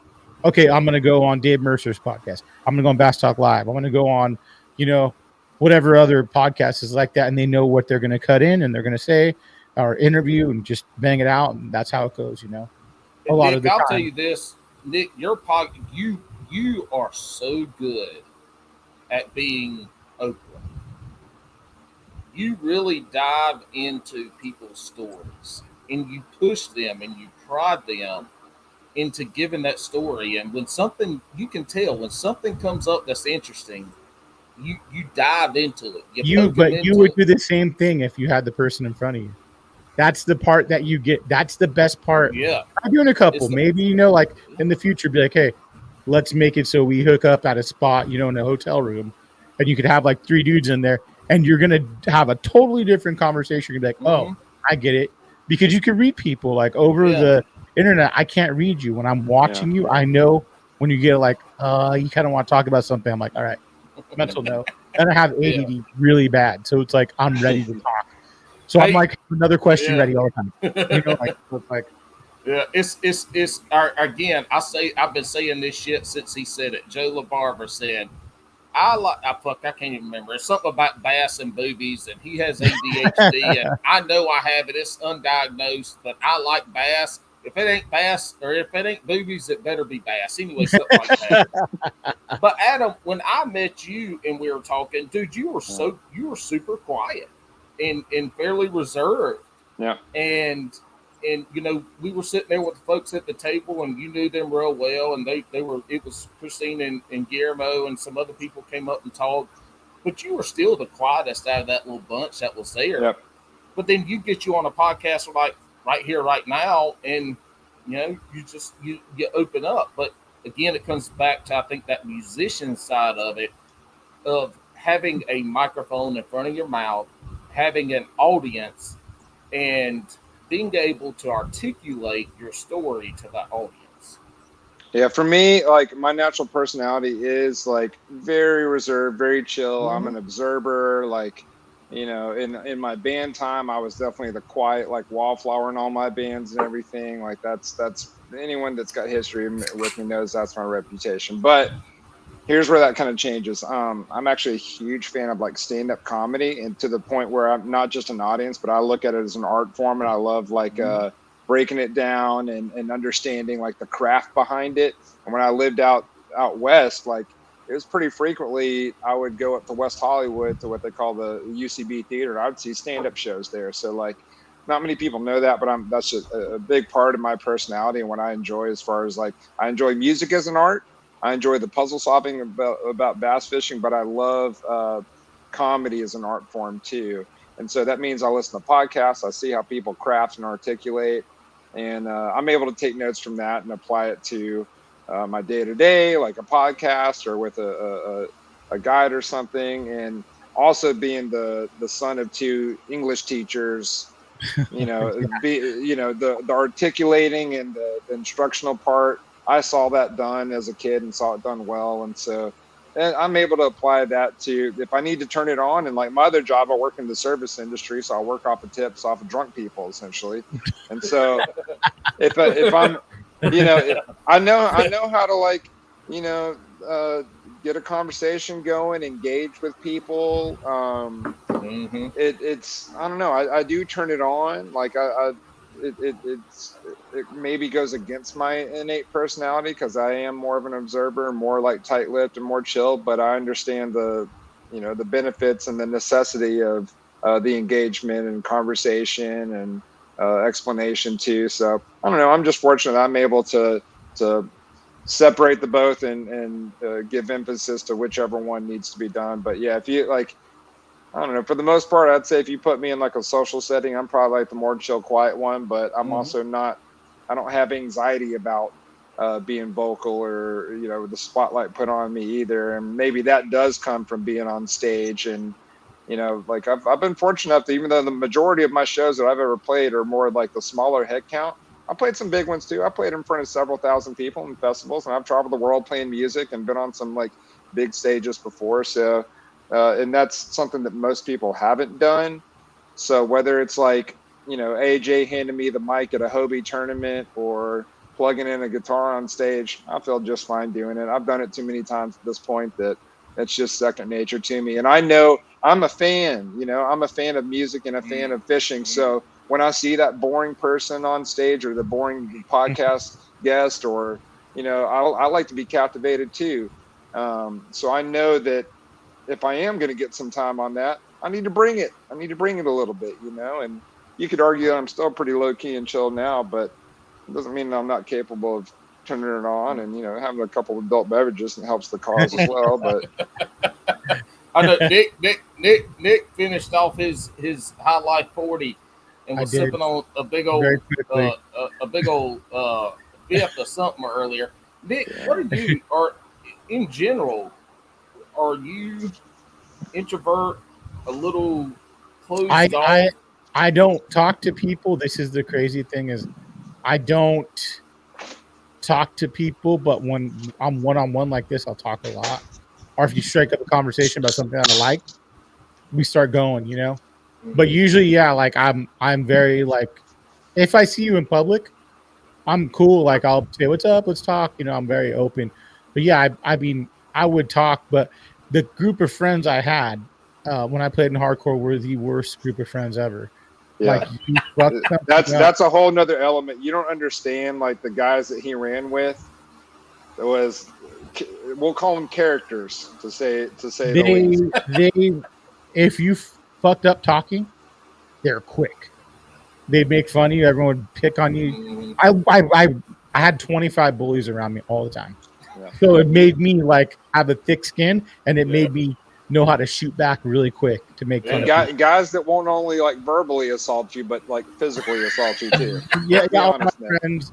So like my first band in Orange County, we were kind of known as the first band. Hardcore was a lot of white guys, which is fine, but we were all Mexican and black. So it's kind of weird to have and they're bigger than me. They're big. They still play. They're 6 something. Intimidating characters for sure. So hey, I can speak as a dude from Alabama and going on tour with these guys. Like I was kind of like, who are these dudes right here? Yeah. So I mean, it was. I'll talk. Like I don't mind talking to people, or like the podcast. It's like I'll open up when we find a conversation about something. And even when I got into fishing, I would talk to a lot of older guys, like in their 50s and 60s, because I don't feel like back in 2009, you weren't finding a lot of guys that fish that were younger. Or they wouldn't talk about it. They're not going, "Oh, I like fishing," and fucking dork. Like. I'm not going to talk about it. You know what I'm saying? Like, so like I got into it and it was like, I wouldn't find guys that have a Bass Pro Shop shirt on or something. Yeah. And an older guy would be like, "You like to fish?" I'm like, "Yeah." Cool. Like how do you strike up a conversation that way? But yeah, I don't like the toy drive. Like I love comedy too. That's another reason I started the podcast. I love, I listen to primarily comedy podcasts, because I love comedy. I've listened to Joe Rogan since it started. I've listened to Bill Burr, you name it. Like I love all those podcasts, and have gone, and I've been lucky enough to have comedians on, like Amir K, who's on Mad TV. Like that's right. It was trippy.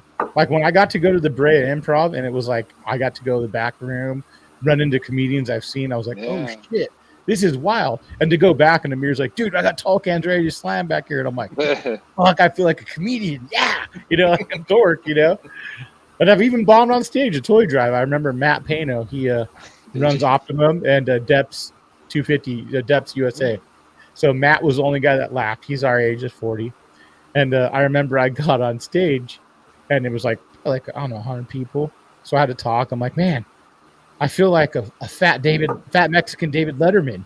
And no one knew what David Letterman says. And I'm like, I was like, fucking no one laughed except Pano. I couldn't go. And I was like, thanks, man. Appreciate it, dude. And I'm like, I got bombed, and I'm like, all right, well, I tried. And then I bring the guest. I think it was Mike Gilbert or Butch I don't know who it was, but I love comedy. Like it would be like if I could do something else, it would be too much, but this is kind of like what I was thinking in my head is to bring a podcast that has a little bit of comedy in it and then a little bit of informative stuff that people will learn about fishing. So that in time, this is what I wanted. So I said, okay, I got to try to make this. So it was easy for me to be comfortable on the mic from being in a band. And not only that, recording my own voice, because I have to talk to people when they're recording as an engineer at the time.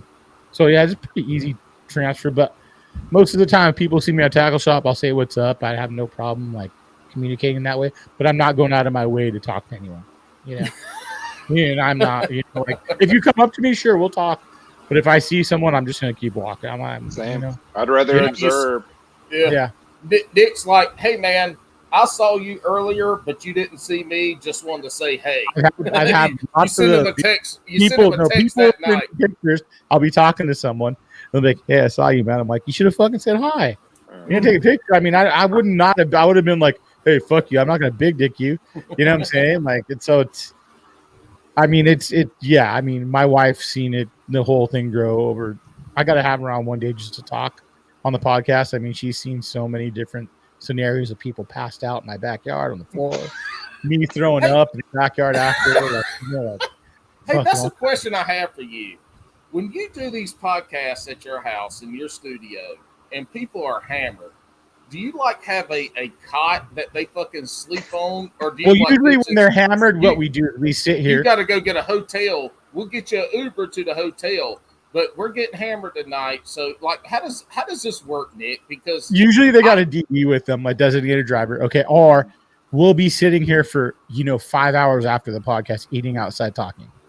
Okay. Like my wife usually like sober up time. Yeah, like we're me and Adam. Hey, me and Adam are going to come out there and record live at some time in the future. Yeah, I want to. I can't get a DD back to North Carolina. It's like 3,000. You can stay in the studio, dude. I got an air conditioning in here. Oh shit! I put a split system in, dude. I have a nice split system now. So before I'd sweat my fucking ass off, and I'd be like, dude, I can't do this anymore. And my cameras were shutting down. That was my problem. So I'm like, I got to do something. So I bought a split system. I think it was like $600, $700. Yeah. I put it in myself, had it the lines charged, and 65 degrees inside my studio right now. Nice. I'm sitting in my garage in North Carolina. It's fucking 95 degrees in the summertime. I'm out here sweating my ass off. When I get done with every podcast y'all assholes listen to, I want you to know I got to go up to I got to take off all my clothes. That's right. Because they're soaking ass sweat because I'm out here in my garage. That's how excited he gets. He gets naked after every fucking podcast. you actually lose 10 pounds per podcast because you sweat it all out by then. Oh Lord, I wish I did. No, since I started fishing and I got a Hobie, a pedal drive, I was like, it's gonna be great. I'm gonna be able to lose a little bit of weight and maintain. Motherfucker, I have gained like 30 pounds since I got this fucking kayak and started a stupid podcast. I paddled a kayak for who knows, like I don't know, 4, 5, 6 years or something, and then I switched over to a Hobie where my legs were the work. I was in better shape when I paddled straight up. Like my legs are in better shape now, but like my entire upper body, back, shoulders, and everything, like when I paddled, I was way better off as far as being like in a little better shape than I am with the Hobie, but I still wouldn't have it any other way. I love my Hobie. Yeah. When did you start fishing Hobies? What's that? When did you start fishing Hobie? Like out of an actual Hobie kayak? Is that what you're asking? Yeah. So I got on board with Dugout Bait and Tackle out of Marietta, Georgia, and they're like known as like a high-end retailer, kind of like all the bells and whistles, whether it's like tackle or kayaks or rigging out the kayak. They're known as kind of like if you want to drop some money and kind of get the baddest whip possible out of a plastic boat, that's their reputation and that's their clientele. And so when I hopped on their team, I mean, I was already eyeballing like Hobie as the direction I wanted to go for a while anyway, even after I still stayed paddling.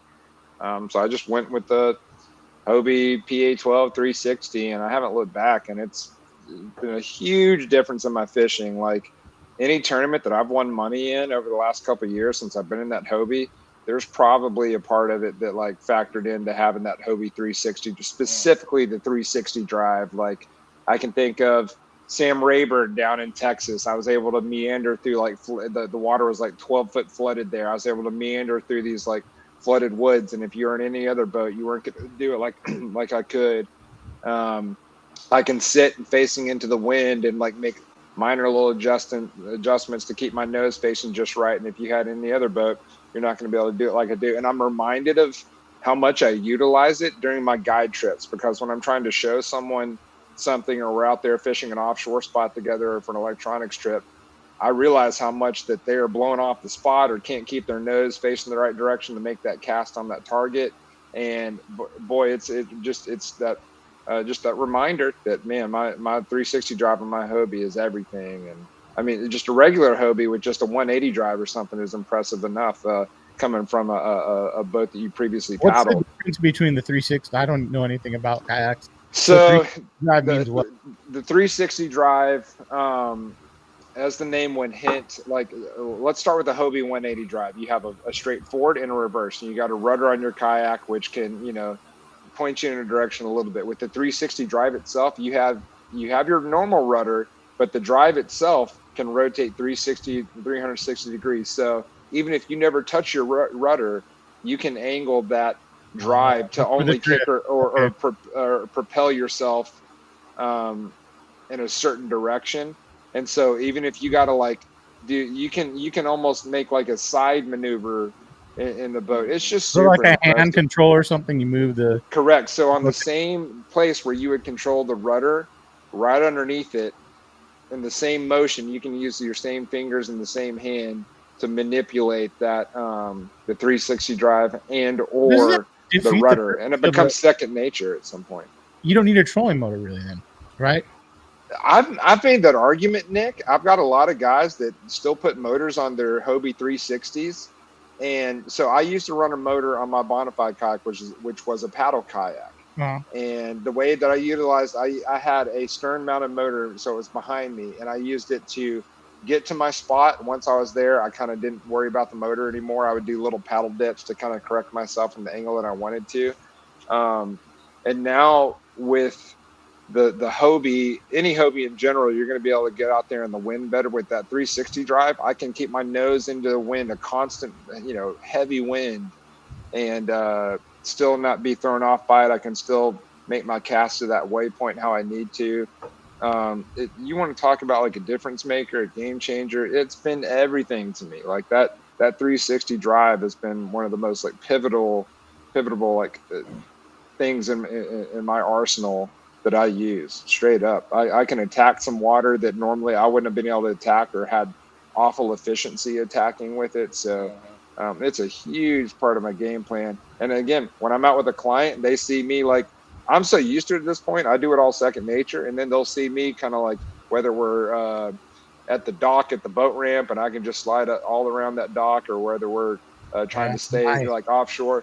Dude, it's huge. But back to what you said, it's made me, even though I've been offered by motor companies to like join their team, I've turned it down because I haven't needed one. Now I'm still going to look to get one. I have, some plotting and scheming to do, but boy, I've truly, and I've told many people, I've truly not missed my motor.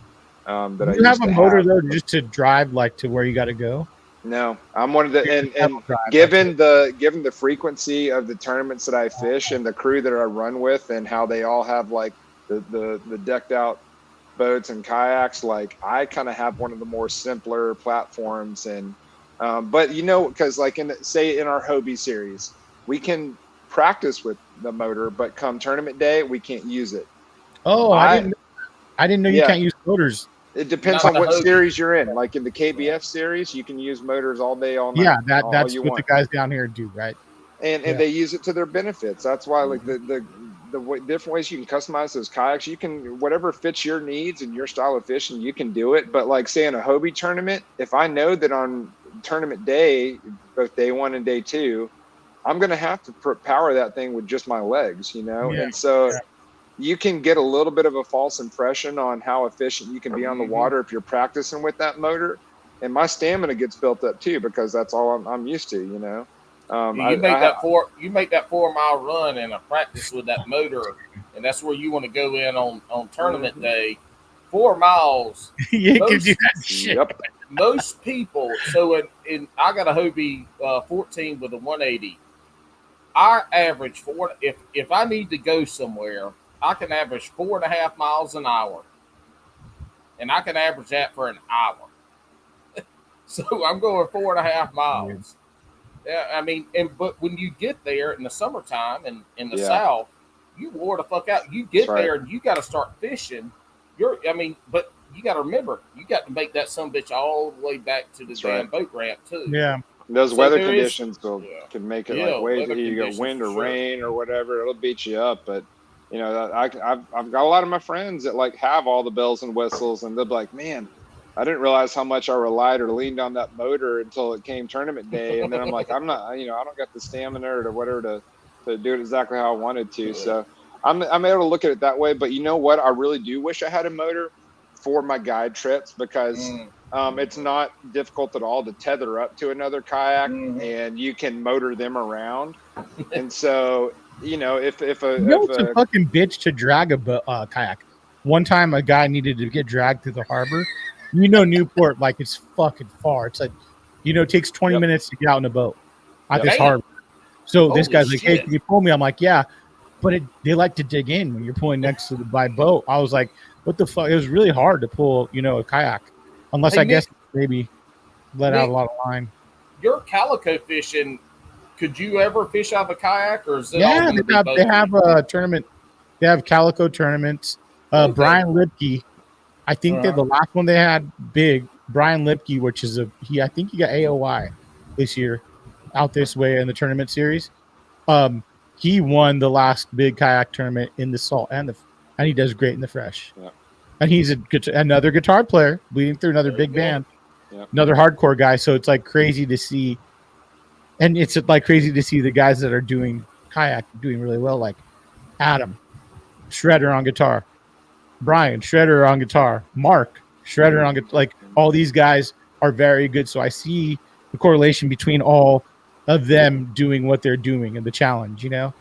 And I do see that. Like, so it's really cool. But Brian did it all. Brian's done yellowtail, which we did offshore, does everything. But now he's straight into green bass.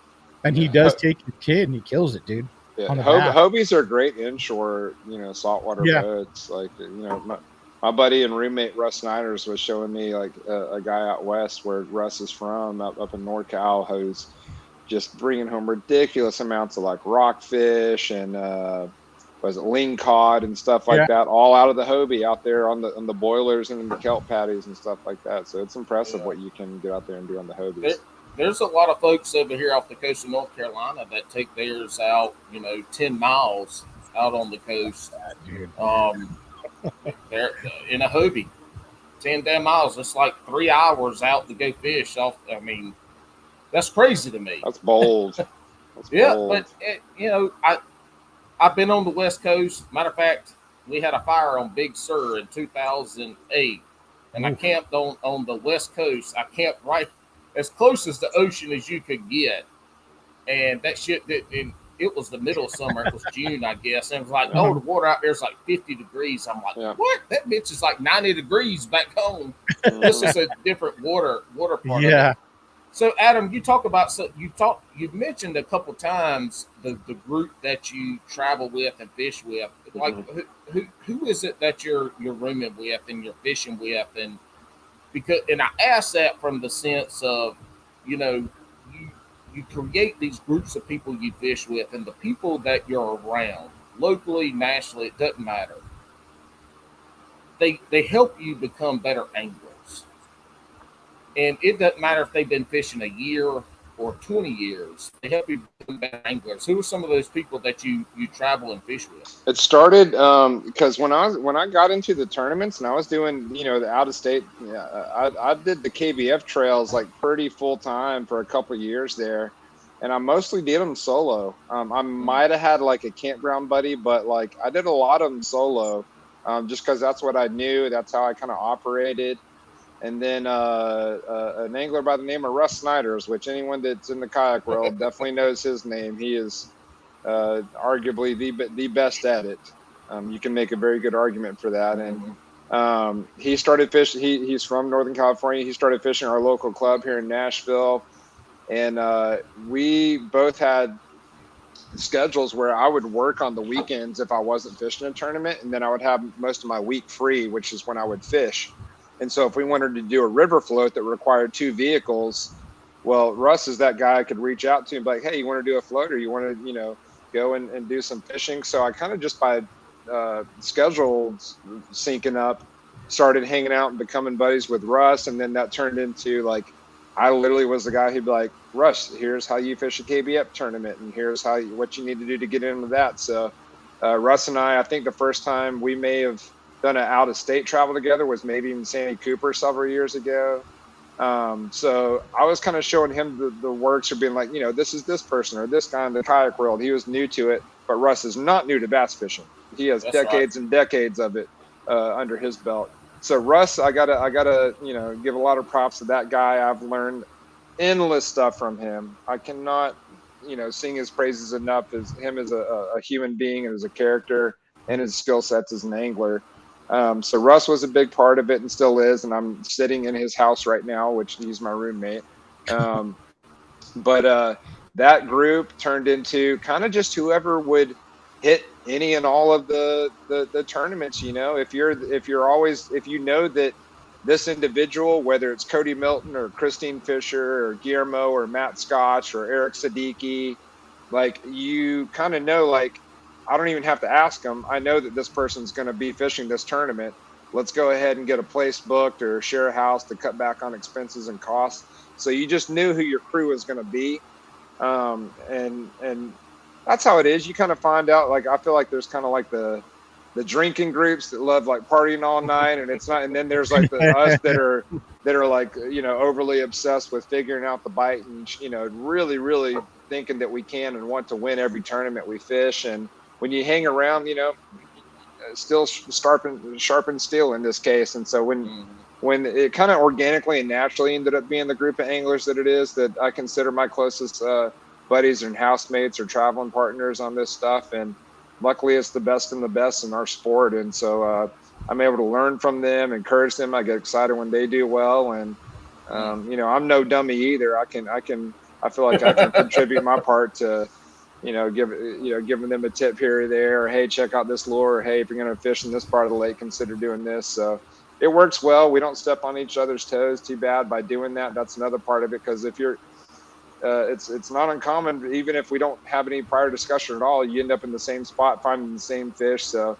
the finding a group of people that you can communicate well with, to where you're not stepping on each other's toes, but also not doing the work for another guy or letting someone else like catch, you're doing all the work for them. It takes a little bit of learning to find that group, but that's nothing new in bass fishing. That's a decades old thing. As far as, like, I think most guys have running buddies that are like 1 or 2 deep, whereas in our kayak sport, we tend to be anywhere from like 4 to 10 people deep in a house. It seems to be the common thing. But I'm super grateful. Like, again, most of my running crew, if not all my running crew that I do with, like, I think of them first and foremost as just good people. And luckily they happen to be incredible anglers too. So it's fun to show up in some random place. And if I don't see them in the house, like, I know Christine Fisher and I had an ongoing joke where it's like, if there was the most backwaters, like, secluded place on a lake, like, there's a guarantee her and I were going to end up like running into each other there at some point. So that's part of the fun of it. But yeah, if you get a good crew together, that's something I had to learn. Cause like I was saying, I was such a lone wolf and such an individual as far as like, I want to go do my own thing. And a lot of the anglers have the reputation for, I call it being on the hotline, meaning like you're just always on the phone, literally as you're on the water. That's not really my thing. But I learned that there's a benefit if you can strike that good balance to having some communication, or, like, it's been super valuable to have Russ as my traveling partner, because he and I we actually fish pretty differently. And we can go out and do completely different things during a practice leading up to a tournament and come back and share a little bit of info. And even if he has an opinion, or I may not agree with like his opinion on the bite out there, or what he think, or what the fish are doing or the fish behavior. But it does help a little bit, or if like maybe one of us is missing just that one little clue or one little tidbit, we're able to share that and maybe get us one more step closer to, we can finish 1 or 2, or we can all get into that top finishing spot. Mm-hmm. So this correlates a question that I have for Nick the Dick. Because Nick has created this family atmosphere, because the majority of the folks that he interviews and talks to are West Coast. But he's created this family of kayak anglers, saltwater, boat, freshwater. Like you've encompassed a lot, Nick, that I think is very hard to do. and you've created this family atmosphere with all these different genres and niches of fishing. And Adam just, he described kind of his journey through that. How have you been able to do that same thing with your podcast, that you can talk saltwater, that you can talk freshwater, river people, swim bait people, kayak people, tournament folks, this whole gambit that you do?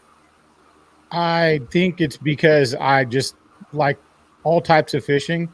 Like I said, when I go fishing, it's more of like I'm different than Adam.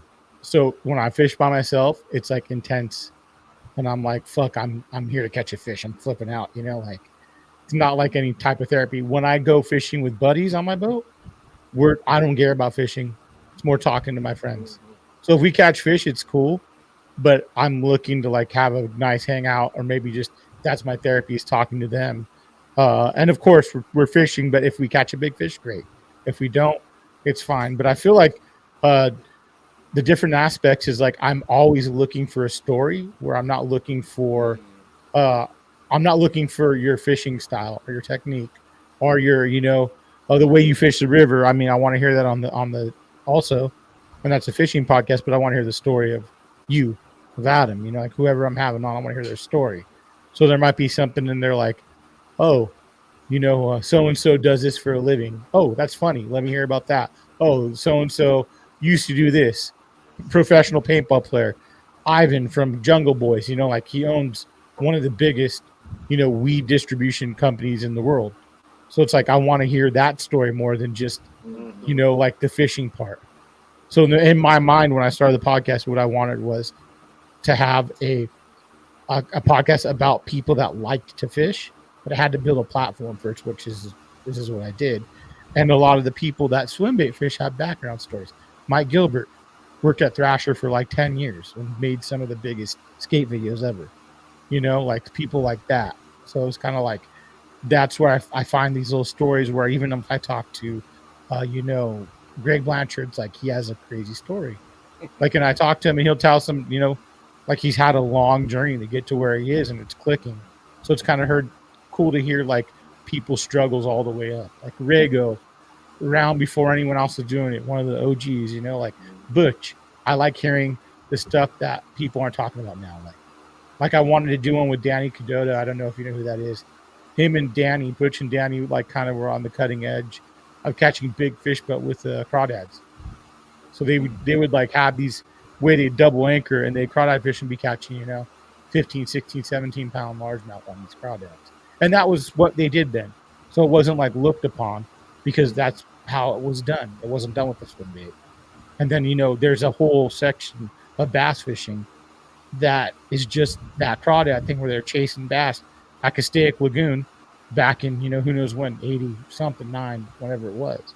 So I like hearing those little backstories of all this stuff. And it might not apply to what we're doing now, but like I talked to Danny and Butch and they go, well, it does. Because a lot of this crawdad fishing applies to the way you throw swim bait or you crawl something or the way you position your boat or way you have a double anchor and you drift a certain way to make sure you hit. There's like all these little nuggets, you hear from these guys. So, and that could be with kayak, saltwater. You talk to saltwater guys that go, hey, who are the best captains? The green bass guys. The green bass guys are the best captains because they know how to hunt green bass. So you get these big bluefin, they're hard to catch, 200-300 pound fish, but they can read it just like they would read a lake to catch a green bass. So it's like there's stuff there like for all this. So it's like a full circle of like, you'll hear me talk about Bobby Martinez and I'll be like, oh, because he's a pro calico guy. Well, the best you could be sponsored. Does it but he started off fishing Castaic Lake and throwing punkers, throwing, big swim baits. And that's what he has like a ton of huge double-digit fish. So it's like a lot of these guys are already doing what everyone's done with the kayak, with freshwater, with saltwater. It's all one big circle, especially in SoCal. So a lot of the guys I have on, like Big Rob, not only, even Butch. Butch is like, oh, yeah, I fished, probably salt like at least a month out of the year. That's all he's doing. Because it all plays together, with the whole deal. And I feel like there's that little piece that fits all this together. And that's what I'm trying to move more and more and just go to the whole. You can hear me still, Adam? Yeah, I'm a little concerned, or wish you wouldn't have mentioned the fact that you think that some of the green bass guys translate well to the saltwater guiding, because I've always kind of joked around about how, like, I don't need to go down to Florida because you can, one, fish year round there and catch trophied largemouth, but then you also got saltwater at your disposal down there. I'm kind of thinking, like, man, if I ever actually, like, for some reason, immerse myself in Florida, I may just completely drop out of life. I could saltwater fish, feed myself, guide, do it all. Like, I don't know if it'd be a good thing if I went to anything coastal, because having it all there, I thought I was already dropped out of life and into fishing, but that may be the final end all be all of it. You're muted right now, Paul. You're muted. Oh, yeah. Unless you meant there you go. Look at this, bro. How is his fucking mic muted? Jesus. Hey, look. This is your weekly. I'm supposed to do this bitch at the beginning of it. This is your weekly distraction from quality podcast content. So we be fucking shit up. Nick, one of the greatest episodes that I've listened to that I love was the Billy Skinner episode that you did 3, 4, or 5 weeks ago. Yeah. That story, his story and how y'all navigated that was so awesome. I've been instant messaging him, and he instant messaging me back. I got a swim bait, and I told you this, Nick, motherfucker, you got me buying shit I had no damn reason buying. But no, I don't even I do the same thing you do. It's like, and the crazy people, like, people go, "Oh, do you swim bait fish a lot?" I'm like, not in the wintertime, not really all year round. I'm not a big swim. Why not? I'm like, if you lived where I live, you would be fishing calico and spotties all the time. Yeah. Because it's a short drive. You have a huge amount of fish you can catch. Yep. And they get big and they fight just as hard as these greenmouth bass. Like, it's fun. But yeah, I mean, the same deal with you where, you see all this cool stuff, and I don't really like asking people for free stuff. So I try to buy, and people do give me a lot of free crap, and I appreciate it. But I try to support the company, where I'm sure you get the same thing where people will message you like, "Hey, can you get me this?" Hey, I'm like, dude, I don't even take free stuff. So no, I can't, But yeah, Billy was a really good one. That's one of the reasons that I like traveling too, because I knew that was going to be good. So I scheduled everything around Billy. So first I confirmed Billy, then I found the other guests as I went. Billy, Gary, then I found then I have Beaver, then I had Josh Bertrand, which was great lineup, Same thing with Beaver. I instant messaging him, we talked back and forth. He just sent me some damn Beaver stickers. He's a group. All these guys are amazing, and once you meet them in person, it's kind of like they have a whole different I'll lurk their Instagram, or I'll lurk their YouTube, and I'll see this is how the kind of person they are. And then you meet them in person, you're like, well, not really at all. It's completely different. And these are swim bait guys, and the swim bait mantra of these guys are uppity assholes, and they're not. They're fucking regular ass people out there fishing, having a good ass time. Hey, Adam, you had like 25 fucking questions that you were going to ask, and I'm pretty sure you ain't asked a nary fucking one of them. And I'm hoping that Dick's going to have some bullshit he's going to say at some point, because he's still been reserved. I haven't seen him drink no Miller High Life or no liquor. I only bought one beer today to drink with you guys. Oh, Lord. Hey, I respect that it's the champagne of beers. I feel like Miller High Life catches a lot of. I actually like Miller High Life. Hey, did y'all ever do Edward Scissorhand 40s? I've seen it, but I haven't done it. I never did it. Okay. I don't think this day and age it'd be pretty easy. Well, you tape 40s onto your hand and you drink them, and then when those are done, they tape another one to you. Let me tell you something. Man. I would rather tape onto my buddy's hand and then hit the record button on my phone than for myself. That's usually how. Hey, if we want to do some of these, let's do them rapid fire where you don't think too long about them. But I can hit you with some of them. You want to jump into them while we're let's do it, because also before we end, we got our Bass and Brews questions that we got to ask. Cool. So Yeah, let's roll with yours because there's only been a couple people that brought their own damn questions to this damn podcast. And, I got a and few you of got 25 of them. That's a fuck ton of questions, man. We Yeah. should have started this bitch at like 30 minutes in, not 2 hours and 10 minutes. So let's roll with it. I'd rather be prepared than non-prepared. All right, you guys ready? Ready. First one. Would you rather never catch a bass again or never drink a beer again? Never catch a bass. Never catch a bass. Wow. Okay. Would you rather catch a 25-pound bag of largemouth or catch one 10-pound bass? 1 10-pound. 25. Really? Okay, different ones there. Mhm. Let's see. Who would win in a knife fight to the death? Bill Dance, Jimmy Houston, or Roland Martin? Roland Martin. That was my pick too. I like Bill Roland Dan. Martin's the most dominant bass angler to ever have fished.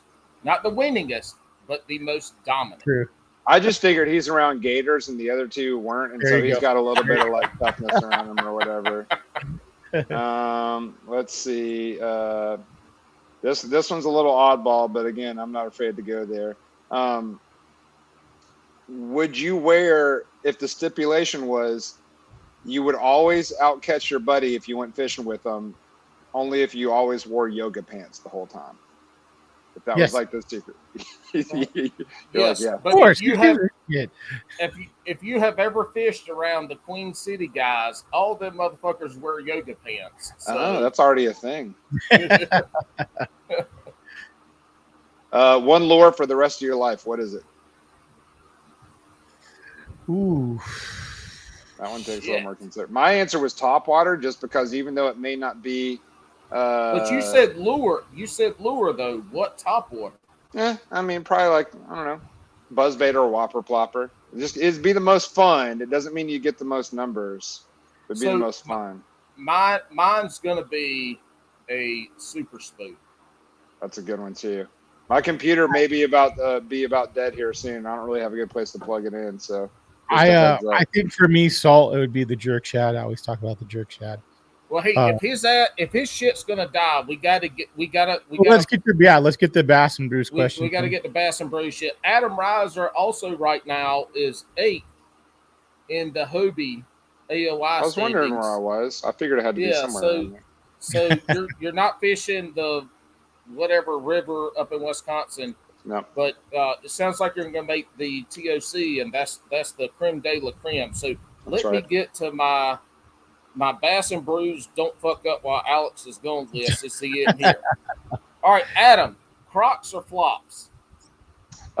Used to be flops, now it's Crocs. Yeah. My man, pineapple on pizza, yes or no? Absolutely. Give it to me all day. Oh my God! If your computer weren't going to die, we're sweet and salty. Anything sweet and salty is a winning combo. You gonna spend more on a rod or a reel? What I got to think about. What I've got a reputation for being pretty budget friendly. Probably a reel. I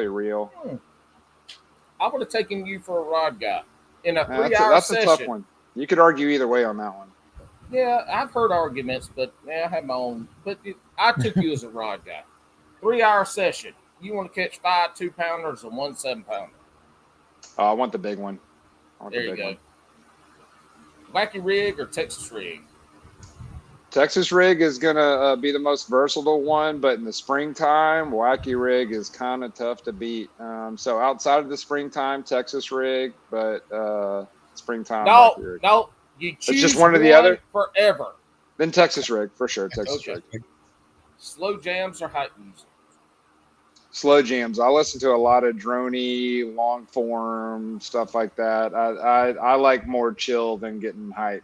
So that's an easy one for me. So you ain't out there head banging on your kayak. I'm past those days by and large. I like the wind down more than the rev up. Nick's out there like, whoa, we gotta look up in it. Well, the thing is, saltwater, you don't have to be as like I have speakers on my boat where I'm turning the music on. They don't care as much. You can play music loud. It's like not Where freshwater, I'd have headphones in. I wouldn't be listening to Yeah, speakers. Nick, them freshwater fish don't care just as much as them fucking saltwater don't care. Some of these people just they think the fish are too human. That's a whole different conversation. Hey, Adam, have you ever eaten beaver? No, I have not. I met a guy downtown on Broadway in Nashville last night that had a beaver hat, and it was made of had 3 different bird feathers in there. So apparently a beaver is more of a versatile animal than I ever realized. But Look, it is not ended up on my dinner plate. Beaver is fucking delicious. You cook it, you clean it, and you put it on the smoker just like you would a whole hog, and it will change your life. Is the tail edible? I ain't never ate the tail. I mean, I guess if you wanted to, but I mean, right. There's 2 ways beaver changes your life. It's delicious, or you're getting a baby. I don't, it's up to you which one happens. Yeah, I think that's a Gandhi quote, isn't it? Yeah, probably. That's a Jabberhammer quote. Nick, you better ask that shit on your damn next podcast too. I'm gonna. Instagram. Jabberhammer. Adam, do you eat largemouth bass? Yes or no? Oh boy, if I have, I've maybe eaten 1 or 2 in my entire life, and it's probably when I was single digit of age. That's it. Yeah, way more no than yes by far. All right. So this last question, this makes or breaks careers on Bass and Brews. This is what we're known for. What are your top 3 sandwich proteins? The first one that comes to mind, pastrami. I love a Reuben. Corned beef is right up there. I'm going to go with a BLT, tried and true. Nice. Don't Hell be yeah. afraid to put a little pesto on that BLT. Pesto does a lot of good things. That's right. I'm trying that shit. Hell yeah. Yeah, you'll thank me later. The third one's going to be kind of tough to. What's my third go-to sandwich? Is that what we're talking about? Sandwiches. Yeah, sandwiches. Protein. I'm gonna give a nod to peanut butter. PB&J. I can roll with peanut butter. Hey, our Peanut butter banana too, maybe. Oh, okay. I used to eat mayonnaise sandwiches growing up as a kid. That's unfortunate. I needed half an inch of mayonnaise. That shit need to be so thick when you bit into it, it squirted out the ends. No, thank you. No, thank you. Nick and I are like, man, if you ever had a taco in SoCal, you don't care about any sandwiches. Yeah, we don't eat sweet tacos and burritos over here. A lot of them. If only. Look, I grew up on a peach farm, and so the migrant workers would come up, and I spent so much time out there with them eating authentic Mexican food. So good, dude. Oh, dude. I mean, you have no idea. You go to a restaurant, and you're like, damn it. They have Americanized shit that didn't need to be Americanized. This is the truth. Adam, our good buddy Bailey once said spinach as one of his top 3 proteins. That's not protein. Exactly. What does he think? He's Popeye or something? What the hell? Well, have you seen his legs? I mean, Are you talking about Ibrick, Bailey Ibrick? Yeah. Yeah, I could see him being in the spinach. Isn't he like a college athlete or something?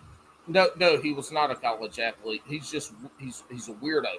Can you believe that a person said spinach is his top protein on a sandwich is actually ahead of you in the Hobie AOI? How does that make you feel? I'm pretty tight with Bailey, and I'll follow his fishing. That dude is crushing it this year. Local scene, travel scene, content wise, Bailey is the next thing, man. So whatever success he's finding, it's because of his hard work and his talent. That dude's the real deal. So what you're saying is we need to start eating spinach sandwiches. Apparently. Yeah. You're right, because Bailey has fucking tore up the New York kayak bassing scene and Hobie. I mean, he is fucking, and he's putting out incredible content, and content is king these days. And so being able to do all of that is a lot more difficult than people realize. So that's why I give mad props to Bailey. Yeah. He's been a great friend and a great resource to Bass and Brews. We pick on Bailey a lot, but he's been awesome. I love that dude. We text pretty regularly. All right, I'm gonna plug in. All right, go plug in. Hey Nick, you quit drinking on me, man. I thought we were going to be degenerates. I had that's all I had with me. Oh my Lord! I thought we were going to make Adam really uncomfortable tonight. And his bald head was going to be sweating, and he was going to have a sweat rag writing it off. No. All right, hey, tell us while he's plugging in. Tell us. We've talked about the toy drive coming up. Mm-hmm. You got the podcast coming up that we talked about. What else is coming your way? I got the Leadhead's going to drop, I think, in mid-September, so that'll be available on the website when it's up, and then. The only tackle shop they'll have locally in California will be Performance Tackle. And can they order online? If we order? Yeah, you can order online, and it'll be from 3 ounce to quarter. 3 ounce to a quarter. And it's a salt water and fresh water. Yeah, like the quarters will work. Like the quarters and 3/8 are like finessey, where you could put a Kitech on them. You could swim them with a rig, stuff like that. Okay. Yeah. Nice. Anybody else? Go ahead and shout out your people where our boy gets this shit set up. I mean, Phoenix Rods, check them out. They've been a big supporter. Swimbait Underground, Blanked, Toxic Bait, Goonie Wolf, if you're looking at artwork, 86 Baits, big helper to the head. Check out Viking Head Bait Co. on Instagram. And check out Adam Reiser Fishing. Check out the guide service. He's another good buddy.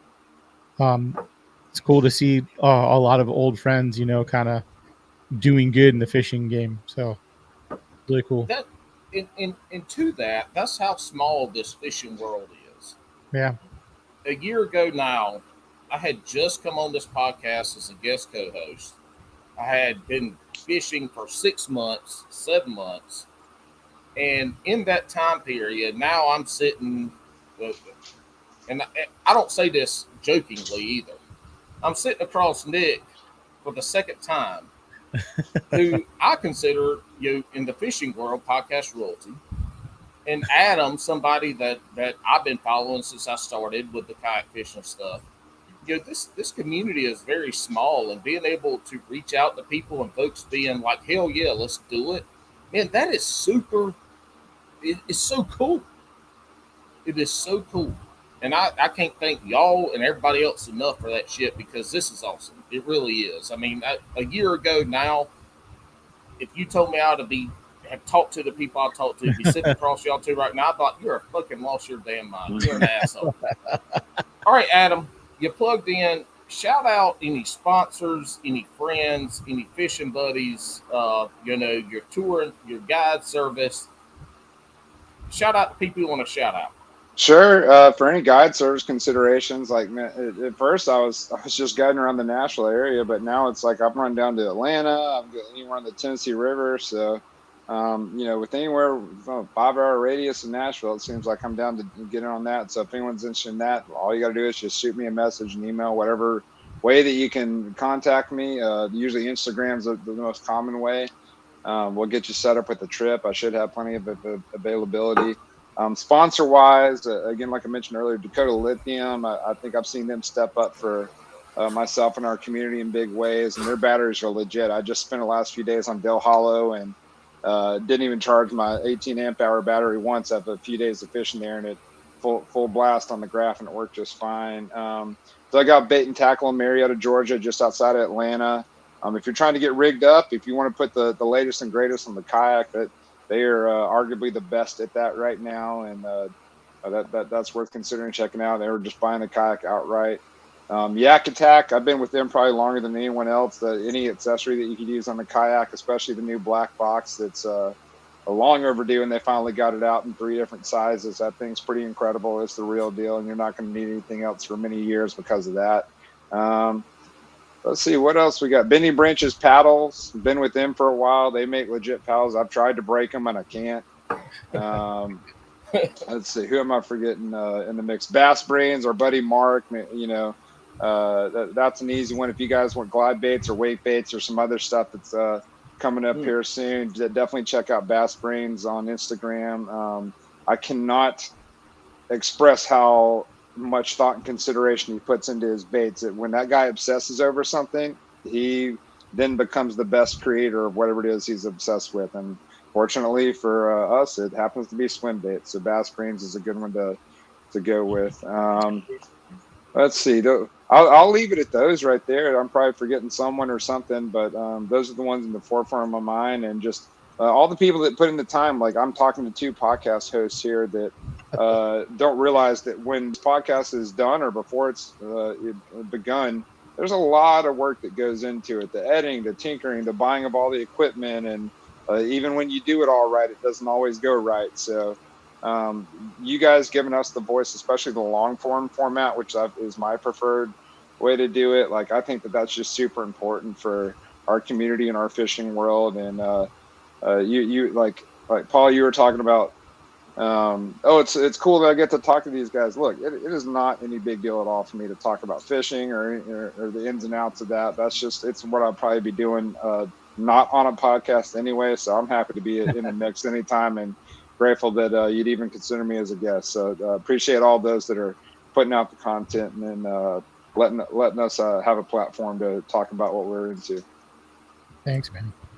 Yeah, I sure do appreciate it. And that's the thing about fishing is we have the people that we look up to, our Michael Jordans of fishing. And because the sport is small, it's a small niche, there's people you should never be afraid to go say hey and introduce yourself. Agreed. And that is one thing that I've seen in this industry, doing the podcast specifically, is that not only are people open to talking to you, it's just not like hey and then move on, or sign and move on. Like, they're willing to sit down and just shoot the shit is what it comes down to. And the fishing is kind of that binding agent, that glue. It is. There's a lot more things that I have not in common with people. And instead of focusing on that, I'd rather focus on what brings us joy and happiness or relief, or, is a form of therapy or anything in between, or it can be just a simple pastime. It doesn't have to be any of that. Yeah. Why not focus on that? Why not talk about that? And before you know it, you realize that even though there's all these differences or walks of life that aren't the same, all it takes is one thing that can bond you together, and then you won't have as many qualms or quarrels with other people, because you realize they're actually more like you than you ever thought they were. I've learned that in a big way. Good deal. So, Adam, you're fishing. What's your last? You're not finishing the Wisconsin. What's the last Hobie you're fishing? I've got the Tennessee Bass Nation Championship on Chickamauga at the end of this month. I finished second on a Del Hollow Tennessee Bass Nation tournament, which qualified for me for this Chickamauga event. It's going to be right at 100 guys. Qualification only. That'll be a good one to watch, because Tennessee in general, or anyone who qualified for that tournament, comes out of our region, and our region's just saturated with incredible anglers. So that one's going to be one to watch. That one's already on Tourney X. If you want to look up the Tennessee Bass Nation on Chickamauga, I want to say that's like the 27th, 28th, and 29th, or whatever the last weekend of August is. That's going down.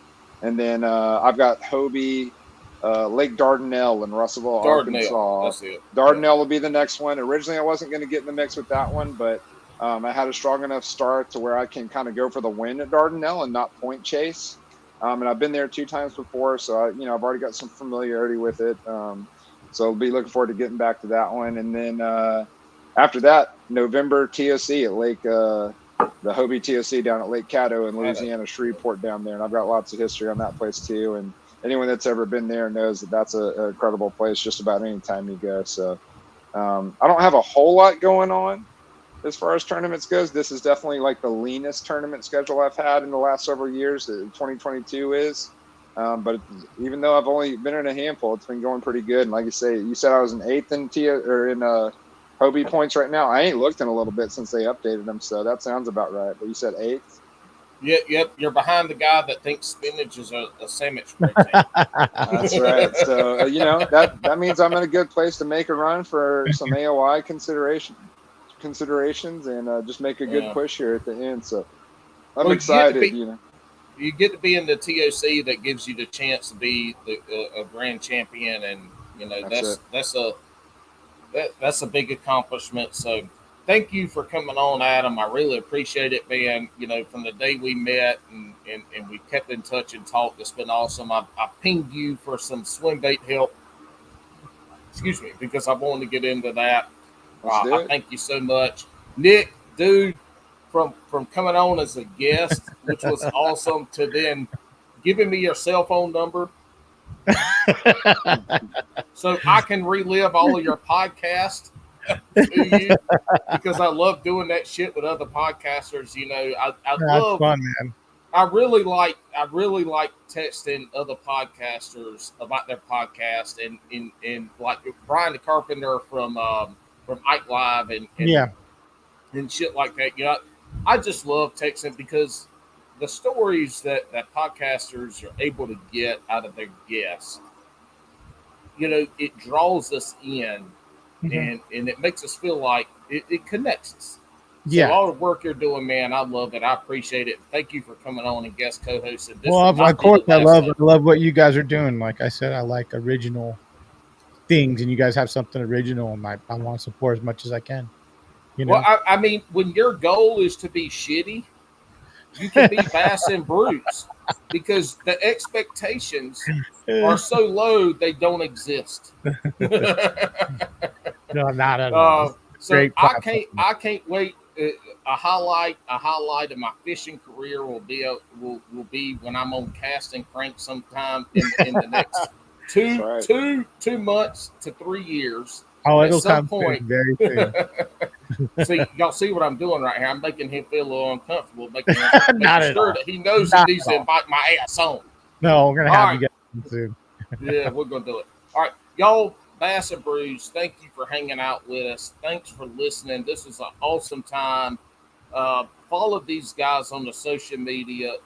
They send them messages if you got questions. These guys will holler back at you.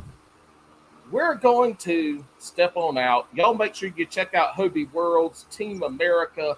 Quite a few of them have been a couple of them been on the podcast. Check them out. I think right now they might even be fucking fishing. I don't know the time difference, but anyway, check them out. Check them out. This is Bass and Brews, your weekly distraction from quality podcast content. Y'all hang out real quick. We're going to end this, and then hell.